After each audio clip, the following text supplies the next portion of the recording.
सब दोस्तों नूं सत श्री अकाल।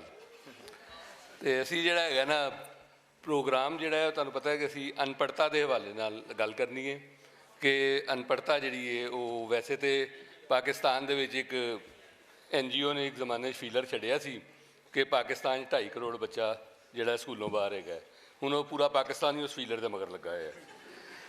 डाटा कितना है वो असी पुछना है क्योंकि साडे नाल फैसल बारी साहब है ने, फैसल बारी साहब की बड़ी नज़र हैगी है सारे काम के उत्ते, और असी चाहते हैं कि वो यह पता चले कि जिस तरह पार्टीशन का डाटा अज तक असी सानू नहीं लभ्या क्योंकि पार्टीशन पंजाबी मरे सन तो वह डाटा लभना नहीं है कभी भी, वो भावें ऑक्सफोर्ड होए तो भावें जिहड़ा है ना MIT होए तो भावें जो भी होए कोथों नहीं लभना लगता।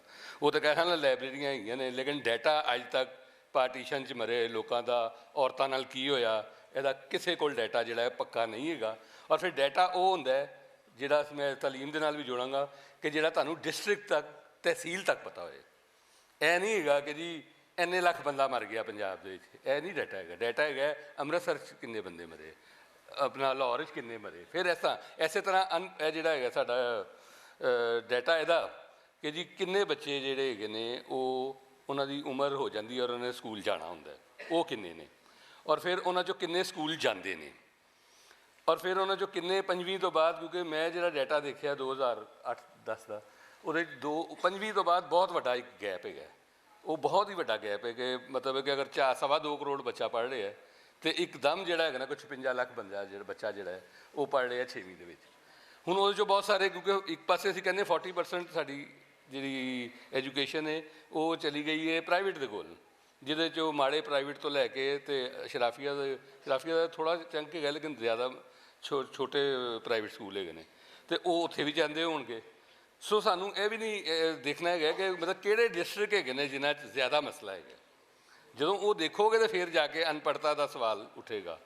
और यह भी सवाल है कि असी अपनी मादरी जबाना नूं खास तौर पर पंजाबी नूं, वैसे तो बाकियां दा भी यही हाल है लेकिन पंजाबी नूं असी जिहड़ा है वो ज़ाहिर है स्कूलों नहीं पढ़ाते, और वह नतीजा जिहड़ा है वो है कि वैसे ही असी 71 तो बाद पाकिस्तान के भी और 1966 तो बाद इंडिया के भी पंजाबी के वैसे ही 4 टोटे करते हैं असी, 2 टोटे उत्थे होए ने 2 इत्थे होए ने।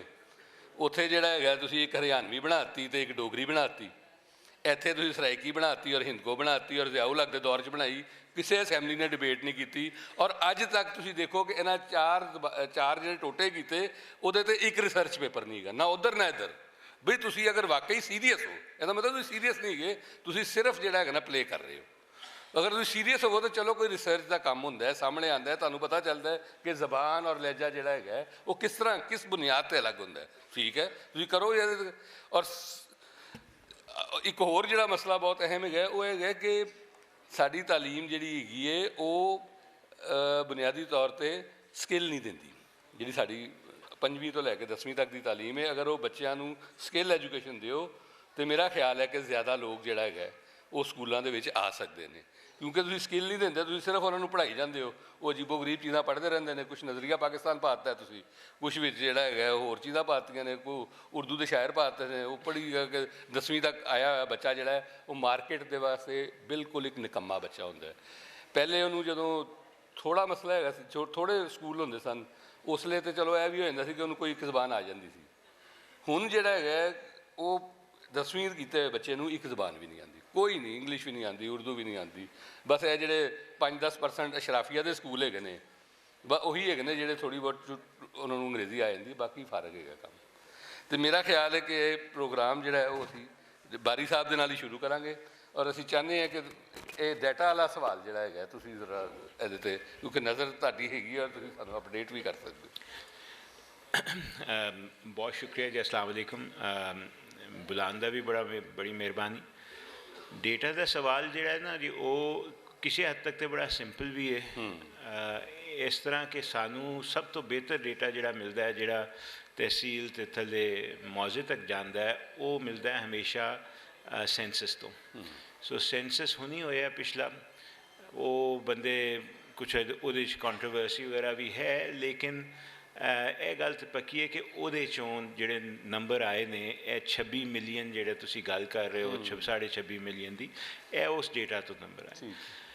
ਸੈਂਸਸ ਹੋਣ ਦੇ ਬਾਅਦ ਕੀ ਹੁੰਦਾ ਹੈ ਅਗਲੇ ਸੈਂਸਸ ਤੱਕ, ਉਹ ਮਸਲਾ ਸਾਨੂੰ ਬਹੁਤ ਜ਼ਿਆਦਾ ਹੈ, ਕਿਉਂਕਿ ਸਾਡੇ ਪਾਕਿਸਤਾਨ 'ਚ ਕਿਸੇ ਵੀ ਜਗ੍ਹਾ ਵੀ, ਪੰਜਾਬ ਜਾਂ ਹੋਏ ਜਾਂ ਬਾਕੀ ਸੂਬੇ, ਕਿਤੇ ਵੀ ਬੱਚਿਆਂ ਦੀ ਬਰਥ ਰਜਿਸਟ੍ਰੇਸ਼ਨ ਪੂਰੀ ਨਹੀਂ ਹੈ। ਸਿਰਫ 40% ਬੱਚੇ ਰਜਿਸਟਰ ਹੁੰਦੇ ਨੇ। ਇਸ ਵਾਸਤੇ ਸਾਨੂੰ ਪਤਾ ਨਹੀਂ ਹੁੰਦਾ ਕਿੰਨੇ ਬੱਚੇ ਪੈਦਾ ਹੋ ਰਹੇ ਨੇ ਕਿਸੇ ਵੀ ਇਲਾਕੇ 'ਚ, ਔਰ ਉਹ ਫਿਰ ਆਉਂਦੇ ਨੇ 4-5 ਸਾਲ ਬਾਅਦ ਸਕੂਲਾਂ 'ਚ ਆਉਂਦੇ ਨੇ, ਜਾਂ ਉਹਨਾਂ 'ਚੋਂ ਕਿੰਨੇ ਆਉਂਦੇ ਨੇ, ਇਹ ਸਾਰੀ ਚੀਜ਼ ਸਾਨੂੰ ਨਹੀਂ ਪਤਾ। ਜਿਹੜਾ ਡੇਟਾ ਅਸੀਂ ਰੱਖਦੇ ਹਾਂ ਰੋਜ਼, ਉਹ ਇਹ ਹੈ ਕਿ ਵੀ ਸਰਕਾਰੀ ਸਕੂਲ ਵਾਲੇ ਇਹ ਦੱਸ ਦਿੰਦੇ ਨੇ ਕਿ ਉਹਨਾਂ ਕੋਲ ਕਿੰਨੇ ਬੱਚੇ ਨੇ, ਲੇਕਿਨ ਪ੍ਰਾਈਵੇਟ ਸਕੂਲਾਂ ਦਾ ਸਾਡੇ ਕੋਲ ਸਾਰਾ ਡੇਟਾ ਹੈ ਨਹੀਂ, ਉਹ ਅਸੀਂ ਕਲੈਕਟ ਨਹੀਂ ਕਰਦੇ ਹਰ ਸਾਲ। ਸੋ ਇਸ ਵਾਸਤੇ ਜਿੰਨੇ ਬੱਚੇ ਸਕੂਲਾਂ 'ਚ ਵੀ ਨੇ ਉਹ ਪਤਾ ਨਹੀਂ ਲੱਗ ਸਕਦਾ, ਸਿਰਫ ਸੈਂਸਸ ਤੋਂ ਪਤਾ ਲੱਗਦਾ, ਅਤੇ ਉਹਦੇ ਬਾਅਦ ਕੋਈ ਨਾ ਕੋਈ ਪ੍ਰੋਜੈਕਸ਼ਨ ਅਸੀਂ ਕਰਦੇ ਹਾਂ। ਅਤੇ ਬੜਾ ਮਸਲਾ ਇਹ ਹੋਇਆ ਸੀ ਨਾ ਕਿ ਪਿਛਲਾ ਸੈਂਸਸ ਜਿਹੜਾ ਸੀ ਉਹ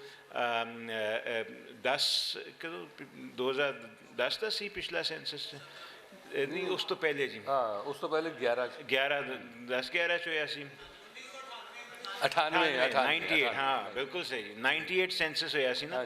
ਉਹਦੇ ਬਾਅਦ ਇੱਕ ਬਹੁਤ ਵੱਡਾ ਗੈਪ ਹੈ, ਕਿਉਂਕਿ ਬਹੁਤ ਐਸਾ ਸੈਂਸਸ ਨਹੀਂ ਹੋਇਆ, ਅਤੇ 18 'ਚ ਜਾ ਕੇ ਫਿਰ ਪਤਾ ਲੱਗਾ ਕਿ ਕਿੰਨੇ ਬੱਚੇ ਆ ਰਹੇ ਨੇ ਤਕਰੀਬਨ। ਅਤੇ 23 ਦਾ ਸੈਂਸਸ ਅਗੇਨ ਦੇਖੋ ਕਿੰਨੀ ਵੱਡੀ ਸਰਪ੍ਰਾਈਜ਼ ਆਈ ਸੀ ਕਿ ਸਾਡਾ ਖਿਆਲ ਸੀ ਕਿ ਸਾਡੀ ਡੈਮੋਗ੍ਰਾਫਿਕ ਟ੍ਰਾਂਜੀਸ਼ਨ ਕਿਸੇ ਹੱਦ ਤੱਕ ਹੋ ਗਈ ਹੈ ਅਤੇ ਬੱਚੇ ਘੱਟ ਪੈਦਾ ਹੋ ਰਹੇ, ਲੇਕਿਨ ਦੱਸਿਆ ਗਿਆ ਕਿ ਨਹੀਂ 2.5% ਤੋਂ ਬੱਚੇ ਪੈਦਾ ਹੁੰਦੇ ਰਹੇ ਨੇ, ਅਤੇ ਅਸੀਂ 240-245 ਮਿਲੀਅਨ, ਹੁਣ ਲੇਟੈਸਟ ਫਿਗਰ 250 ਮਿਲੀਅਨ 'ਤੇ ਹੀ ਗਿਆ ਮਾਸ਼ਾਅੱਲਾ, ਰਾਈਟ। ਇਹਦਾ ਮਤਲਬ ਹੈ ਕੋਈ ਇੱਕੋ ਕੰਮ ਵਿੱਚ ਅਸੀਂ ਅੱਗੇ ਕੋਈ 6-6.5 ਮਿਲੀਅਨ ਬੱਚਾ ਜਿਹੜਾ ਹਰ ਸਾਲ ਪੈਦਾ ਹੋ ਰਿਹਾ ਪਾਕਿਸਤਾਨ 'ਚ। ਉਹਨਾਂ ਦੀ ਪਹਿਲੇ 20 ਸਾਲ 15-20 ਸਾਲ ਤੇ ਸਿਰਫ ਤਾਲੀਮ, ਸਿਹਤ, ਇਹ ਚੀਜ਼ਾਂ ਕਰਨ ਦੀ ਜ਼ਰੂਰਤ ਹੁੰਦੀ ਹੈ ਨਾ, ਪਰ ਉਹ ਪਾਈਪਲਾਈਨ ਦੇਖੋ ਕਿ 26 ਮਿਲੀਅਨ ਬੈਠਾ ਬਾਹਰ ਸਕੂਲਾਂ ਤੋਂ, ਔਰ 6 ਮਿਲੀਅਨ ਹਰ ਸਾਲ ਉਹਦੇ 'ਚ ਐਡ ਅਸੀਂ ਕਰ ਰਹੇ ਹਾਂ, ਅਤੇ ਉਹ ਜ਼ਾਹਿਰ ਹੈ ਨੰਬਰ ਵਧੇਗਾ ਹੀ, ਕਿਉਂਕਿ ਉਹ 6 ਮਿਲੀਅਨ ਵੀ ਅਸੀਂ ਪੂਰਾ ਤਾਂ ਨਹੀਂ ਲਿਆ ਰਹੇ ਸਕੂਲਾਂ 'ਚ। ਅੱਛਾ, ਇਹਦੀ ਦੂਸਰੀ ਸਾਈਡ, ਸੋ ਡੇਟਾ ਦਾ ਇਹ ਹਾਲ ਸਾਡੇ ਕੋਲ ਸਿਰਫ ਸੈਂਸਸ 'ਚ ਹੀ ਪਤਾ ਲੱਗਦਾ। ਦੂਸਰੀ ਸਾਈਡ ਹੈ ਕਿ ਜਦੋਂ ਸਕੂਲਾਂ 'ਚ ਜੋ ਆ ਵੀ ਜਾਂਦੇ ਨੇ, ਵਰਲਡ ਬੈਂਕ ਕਹਿੰਦਾ ਹੈ ਕਿ 77% ਉਹਨਾਂ 'ਚੋਂ ਲਰਨਿੰਗ ਪਾਵਰਟੀ ਹੈ, ਯਾਨੀ 10 ਸਾਲ ਦੀ ਉਮਰ ਦਾ ਬੱਚਾ, ਉਹਨੂੰ ਜੋ ਬੇਸਿਕਸ ਆਉਣੇ ਚਾਹੀਦੇ ਨੇ ਜ਼ਬਾਨ ਦੇ ਅਤੇ ਮੈਥ ਵਗੈਰਾ ਦੇ, ਉਹ ਨਹੀਂ ਆਉਂਦੇ। ਸੋ ਉਹ 77%, ਯਾਨੀ ਜਿਹੜੇ ਸਕੂਲ, ਜਿਹੜਾ ਤੁਸੀਂ ਜ਼ਿਕਰ ਕੀਤਾ ਕਿ ਉਹ ਅਸ਼ਰਾਫੀਆ ਦੇ ਥੋੜ੍ਹੇ ਜਿਹੇ ਹੋਰ ਸਕੂਲ ਛੱਡਦੇ ਹੋ, ਉਹਦੇ ਇਲਾਵਾ ਜ਼ਿਆਦਾਤਰ ਸਕੂਲਾਂ ਦੇ ਬੱਚੇ ਜਿਹੜੇ ਨੇ ਉਹ ਬੇਸਿਕਸ ਵੀ ਨਹੀਂ ਉਹਨਾਂ ਨੂੰ ਮਿਲਦੀਆਂ, ਉਹਨਾਂ ਨੂੰ ਸਮਝ ਉਹ ਵੀ ਨਹੀਂ ਆ ਰਹੀ। ਸੋ ਤਾਲੀਮ ਦੇ ਅੰਦਰ ਵੀ ਜਿਹੜੇ ਹੈ ਨੇ ਉਹ ਵੀ ਮਸਲਾ ਬਹੁਤ ਜ਼ਿਆਦਾ ਹੈ।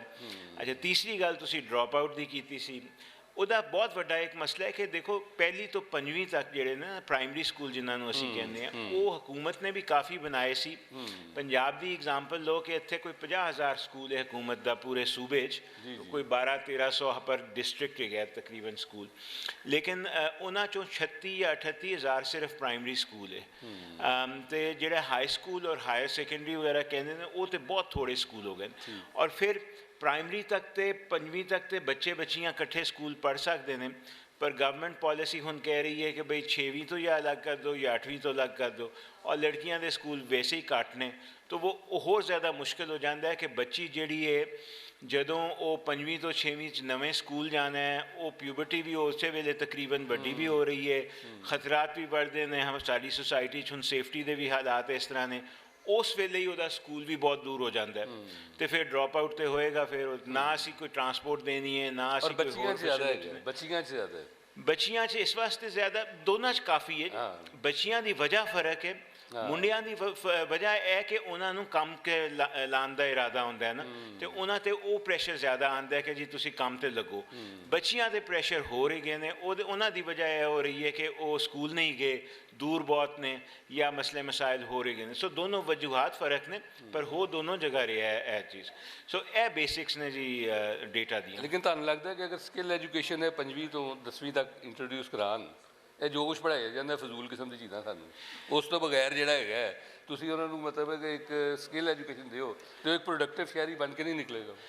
ਅੱਛਾ, ਸਕਿੱਲ ਐਜੂਕੇਸ਼ਨ ਨਾਲ ਜ਼ਰੂਰ ਦੇਣੀ ਚਾਹੀਦੀ ਹੈ, ਪਰ ਇਹਦੇ ਪਾਰਟ ਆਫ ਜਨਰਲ ਐਜੂਕੇਸ਼ਨ। ਹਾਂਜੀ, ਉਹ ਵੀ ਦੇਖਣਾ ਪਏਗਾ ਨਾ ਸਕਿੱਲ ਕਿਹੜੀ। ਅਸੀਂ ਸਾਨੂੰ ਗੋਰਿਆਂ ਨੇ ਦੱਸਿਆ ਨਹੀਂ ਨਾ, ਅਸੀਂ ਅੱਜ ਤੱਕ ਗੋਰਿਆਂ ਦੇ ਹੀ ਗੁਲਾਮ ਹੈਗੇ ਹਾਂ, ਜੋ ਦੱਸ ਗਏ ਨੇ ਪੜ੍ਹਾਈ ਦਾ ਤਰੀਕਾ ਅਸੀਂ ਉਸ ਤੋਂ ਬਾਹਰ ਹੀ ਨਹੀਂ ਨਿਕਲਦੇ। ਨਹੀਂ, ਪਰ ਜਰਮਨੀ ਵਾਲੇ ਕੁਝ ਹੋਰ ਕਰਦੇ। ਇਹਦੇ 2 ਲੈਵਲ 3 ਲੈਵਲ ਤੇ ਗੱਲ ਹੋਣੀ ਚਾਹੀਦੀ ਐਵੇਂ ਸਭ। ਇੱਕ ਤੇ ਹੈ ਕਿ ਸਕਿੱਲ ਜਦੋਂ ਅਸੀਂ ਕਹਿੰਦੇ ਹਾਂ ਤੇ ਫੌਰਨ ਸਾਨੂੰ ਖਿਆਲ ਆਉਂਦਾ ਹੈ ਕੋਈ ਇਲੈਕਟ੍ਰੀਸ਼ੀਅਨ, ਪਲੰਬਰ, ਇਹ ਉਹ ਵਗੈਰਾ ਕਰਨਾ ਨਾ, ਲੇਕਿਨ ਇੱਕ ਸਕਿੱਲ ਲਿਵਿੰਗ ਸਕਿੱਲਸ ਵੀ ਨੇ ਨਾ। ਮਸਲਨ ਕਿ ਤੁਸੀਂ ਜੇ ਗਰਾਵਾਂ 'ਚ ਗਏ ਹੋ ਤੇ ਜਾਨਵਰਾਂ ਦਾ ਖਿਆਲ, ਫਸਲਾਂ ਦੀ ਜਿਹੜੀ ਪੌਦਿਆਂ ਸ਼ੌਦਿਆਂ ਦਾ ਖਿਆਲ ਉਹ ਕਿਸ ਤਰ੍ਹਾਂ ਕਰਦਾ, ਉਹ ਵਾਲੀ ਨੌਲੇਜ ਵੀ ਅਸੀਂ ਨਹੀਂ ਦਿੰਦੇ, ਉਹ ਸਕਿੱਲਸ ਵੀ ਨਹੀਂ ਦੇ ਰਹੇ ਨਾ। ਸੋ ਯਾਨੀ ਐਜੂਕੇਸ਼ਨ ਨੂੰ ਰੈਲੇਵੈਂਟ ਕਰਨਾ ਇੱਕ ਚੀਜ਼ ਹੈ, ਸਕਿੱਲਸ 'ਤੇ ਜਾਣਾ ਦੂਸਰੀ ਚੀਜ਼ ਹੈ। ਮੇਰੇ ਖਿਆਲ 'ਚ ਤੇ ਲਾਈਫ ਸਕਿੱਲਸ ਫॉर ਇਹ ਜਿਹੜੇ ਜਿਨ੍ਹਾਂ ਅਸੀਂ ਇਰਦ ਗਿਰਦ ਮਾਸ਼ਰੇ ਦੇ ਬਾਰੇ 'ਚ ਹੋਣੀਆਂ ਚਾਹੀਦੀਆਂ ਨੇ, ਇਨਵਾਇਰਮੈਂਟ ਜੇ ਉਹ ਤਾਂ ਹੋਣੀਆਂ ਹੀ ਚਾਹੀਦੀਆਂ। ਅਤੇ ਜਿਹੜੀ ਵੋਕੇਸ਼ਨਲ ਸਕਿੱਲਸ ਦੀ ਤੁਸੀਂ ਗੱਲ ਕਰ ਰਹੇ ਹੋ, ਉਹ ਵਾਲਾ ਕੰਮ ਜ਼ਰਾ ਮੁਸ਼ਕਿਲ ਹੁੰਦਾ 5ਵੀਂ 6ਵੀਂ 'ਤੇ, ਛੋਟੇ ਹੁੰਦੇ ਨੇ ਬਹੁਤ ਬੱਚੇ। ਉਹ ਜੇ ਅੱਗੇ ਜਾ ਕੇ ਹੋਏ ਤਾਂ ਮੇਰੇ ਖਿਆਲ में ज़्यादा बेहतर है, पर ਉਹਦੀ ग्राउंड वर्क करना और प्रेपरेशन करना बहुत ज़रूरी है ताकि बच्चे फिर तैयार होन के। ਐਂਡ ਉਹਦੇ ਸਭ ਤੋਂ ਵੱਡਾ ਮਸਲਾ ਸਾਡਾ ਹੈ ਕਿ ਅਸੀਂ ਹੱਥ ਨਾਲ ਕੰਮ ਕਰਨਾ ਬੁਰਾ ਸਮਝਦੇ ਹਾਂ। ਹਾਂਜੀ ਹਾਂਜੀ, ਅਸੀਂ ਸਮਝਦੇ ਹਾਂ ਕਿ ਜੇ ਪੜ੍ਹ ਲਿਆ ਹੁਣ 6 ਜਮਾਤਾਂ ਜਾਂ 8 ਜਾਂ 10 ਤੇ ਹੁਣ ਹੱਥ ਨਾਲ ਕੰਮ ਨਹੀਂ ਕਰਨਾ, ਹੁਣ ਕੋਈ ਦਫ਼ਤਰ 'ਚ ਹੀ ਨੌਕਰੀ ਮਿਲੇਗੀ, ਬਾਬੂ ਬਣਨਾ ਨਾ ਬਾਬੂ। ਇੱਕ ਵਾਰੀ ਮੈਂ ਪਤਾ ਨਹੀਂ ਸ਼ੇਖੂਪੁਰਾ ਕਿਤੇ ਗ੍ਰਾਂ 'ਚ ਬੈਠਾ ਸੀ, ਉੱਥੇ ਮੁੰਡੇ ਯੰਗ ਮੁੰਡਿਆਂ ਨਾਲ ਮੈਂ ਉਹ ਫੋਕਸ ਗਰੁੱਪ ਕਰ ਰਿਹਾ ਸੀ ਤੇ ਮੈਂ ਉਹਨਾਂ ਨੂੰ ਪੁੱਛਿਆ ਕੀ ਕਰ ਰਹੇ ਹੋ, ਤਾਂ ਉਹਨਾਂ 'ਚੋਂ ਇੱਕ ਦੋ ਕਹਿੰਦੇ ਬਸ ਇੰਤਜ਼ਾਰ ਕਰ ਰਹੇ ਹਾਂ ਕਿ ਜਿਸ ਦਿਨ ਸਰਕਾਰੀ ਨੌਕਰੀ ਮਿਲ ਜਾਏ। ਮੈਂ ਕਿਹਾ ਇੰਤਜ਼ਾਰ ਕਰ, ਕਹਿੰਦਾ ਹਾਂਜੀ ਉਹ ਲੱਖ ਰੁਪਇਆ ਸਵਾ ਲੱਖ ਰੁਪਇਆ ਮੰਗਦੇ ਨੇ ਰਿਸ਼ਵਤ ਦਾ, ਪੁਲਿਸ ਭਰਤੀ ਕਰਨ ਦਾ, ਅਤੇ ਬਸ ਅਸੀਂ ਉਹ ਪੈਸੇ ਜਮ੍ਹਾਂ ਕਰ ਰਹੇ ਹਾਂ ਤਾਂ ਕਿ ਪੈਸੇ ਹੋਣ ਅਤੇ ਸਰਕਾਰੀ ਨੌਕਰੀ ਲੱਭੇ।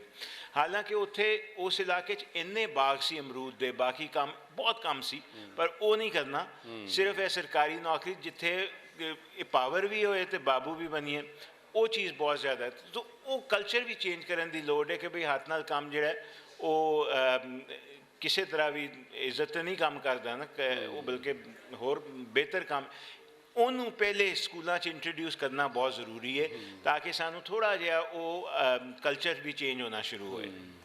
ਦੇਖੋ ਹੁਣ ਲਾਇਲਪੁਰ ਦੇ ਵਿੱਚ ਹੁਣ ਖੱਡੀਆਂ ਹੈਗੀਆਂ ਨੇ, ਤੁਸੀਂ ਖੱਡੀਆਂ ਦੇ ਉੱਤੇ ਮਤਲਬ ਬੱਚੇ ਨੂੰ ਤਾਂ ਪਤਾ ਹੀ ਨਹੀਂ ਹੋਗਾ, ਬੱਚੇ ਨੂੰ ਤਾਂ। ਅਤੇ ਸਾਜਦਾ ਜੀ ਤੁਸੀਂ ਦੱਸੋ ਸਾਨੂੰ ਇਹ ਕਿ ਤੁਸੀਂ ਤਾਂ ਇੱਕ ਯੂਨੀਵਰਸਿਟੀ ਵੀ ਚਲਾਈ ਨਾ, ਯੂਨੀਵਰਸਿਟੀ ਦੇ ਹਵਾਲੇ ਨਾਲ ਵੀ ਤੁਸੀਂ ਕੰਮ ਕੀਤਾ, ਉੱਥੇ ਪੰਜਾਬੀ ਵੀ ਪੜ੍ਹਾਈ ਤੁਸੀਂ, ਅਤੇ ਇਹ ਕੀ ਤੁਹਾਡਾ ਖਿਆਲ ਹੈ ਕਿ ਅਨਪੜ੍ਹਤਾ ਦਾ ਜਿਹੜਾ ਇਸ਼ੂ ਹੈਗਾ ਬੁਨਿਆਦੀ ਤੌਰ 'ਤੇ, ਇਹਦੇ ਵਿੱਚ ਮਦਰ ਟੰਗ ਦਾ ਕਿੰਨਾ ਵੱਡਾ ਰੋਲ ਹੈਗਾ? मेरा ख्याल है कि जी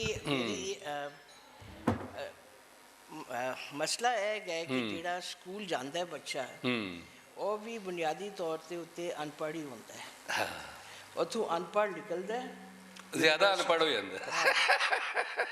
ਇਹ ਸਾਡਾ ਤਜਰਬਾ ਹੈ ਜੀ। ਮੈਂ ਤੁਹਾਨੂੰ ਨੈਸ਼ਨਲ ਕਾਲਜ ਆਫ ਆਰਟਸ ਬੜਾ ਮਤਲਬ ਕਾਮਯਾਬ ਅਦਾਰਾ ਹੈ ਪਾਕਿਸਤਾਨ ਦਾ, ਉਹਦੇ ਵਿੱਚ ਅਸੀਂ ਇਹ ਵੇਖਿਆ ਕਿ ਜਿਹੜਾ ਬੱਚਾ ਆਉਂਦਾ ਨਾ ਜੀ FSC ਕਰਦੇ, ਤਾਂ ਇੰਨਾ ਕੁ ਉਹਦਾ ਜ਼ੇਨ ਤੰਗ ਕੀਤਾ ਹੁੰਦਾ ਹੈ ਕਿ ਉਹ ਆਰਟ ਦੀ ਤਰਫ ਤੇ ਆ ਹੀ ਨਹੀਂ ਸਕਦਾ, ਕਿਉਂਕਿ ਆਰਟ ਡਿਮਾਂਡ ਕਰਦੀ ਹੈ ਕਿ ਜੀ ਤੁਸੀਂ ਇੱਕ ਤੁਹਾਨੂੰ ਆਜ਼ਾਦੀ ਹੋਵੇ ਸੋਚਣ ਦੀ, ਤਹਿਕੀਕਾਤ ਕਰਨ ਦੀ, ਗੱਲ ਕਰਨ ਦੀ, ਅਤੇ ਉਹ ਤਾਂ ਸਾਰੀ ਚੀਜ਼ ਖਤਮ ਕਰ ਦਿੱਤੀ ਜਾਂਦੀ ਹੈ।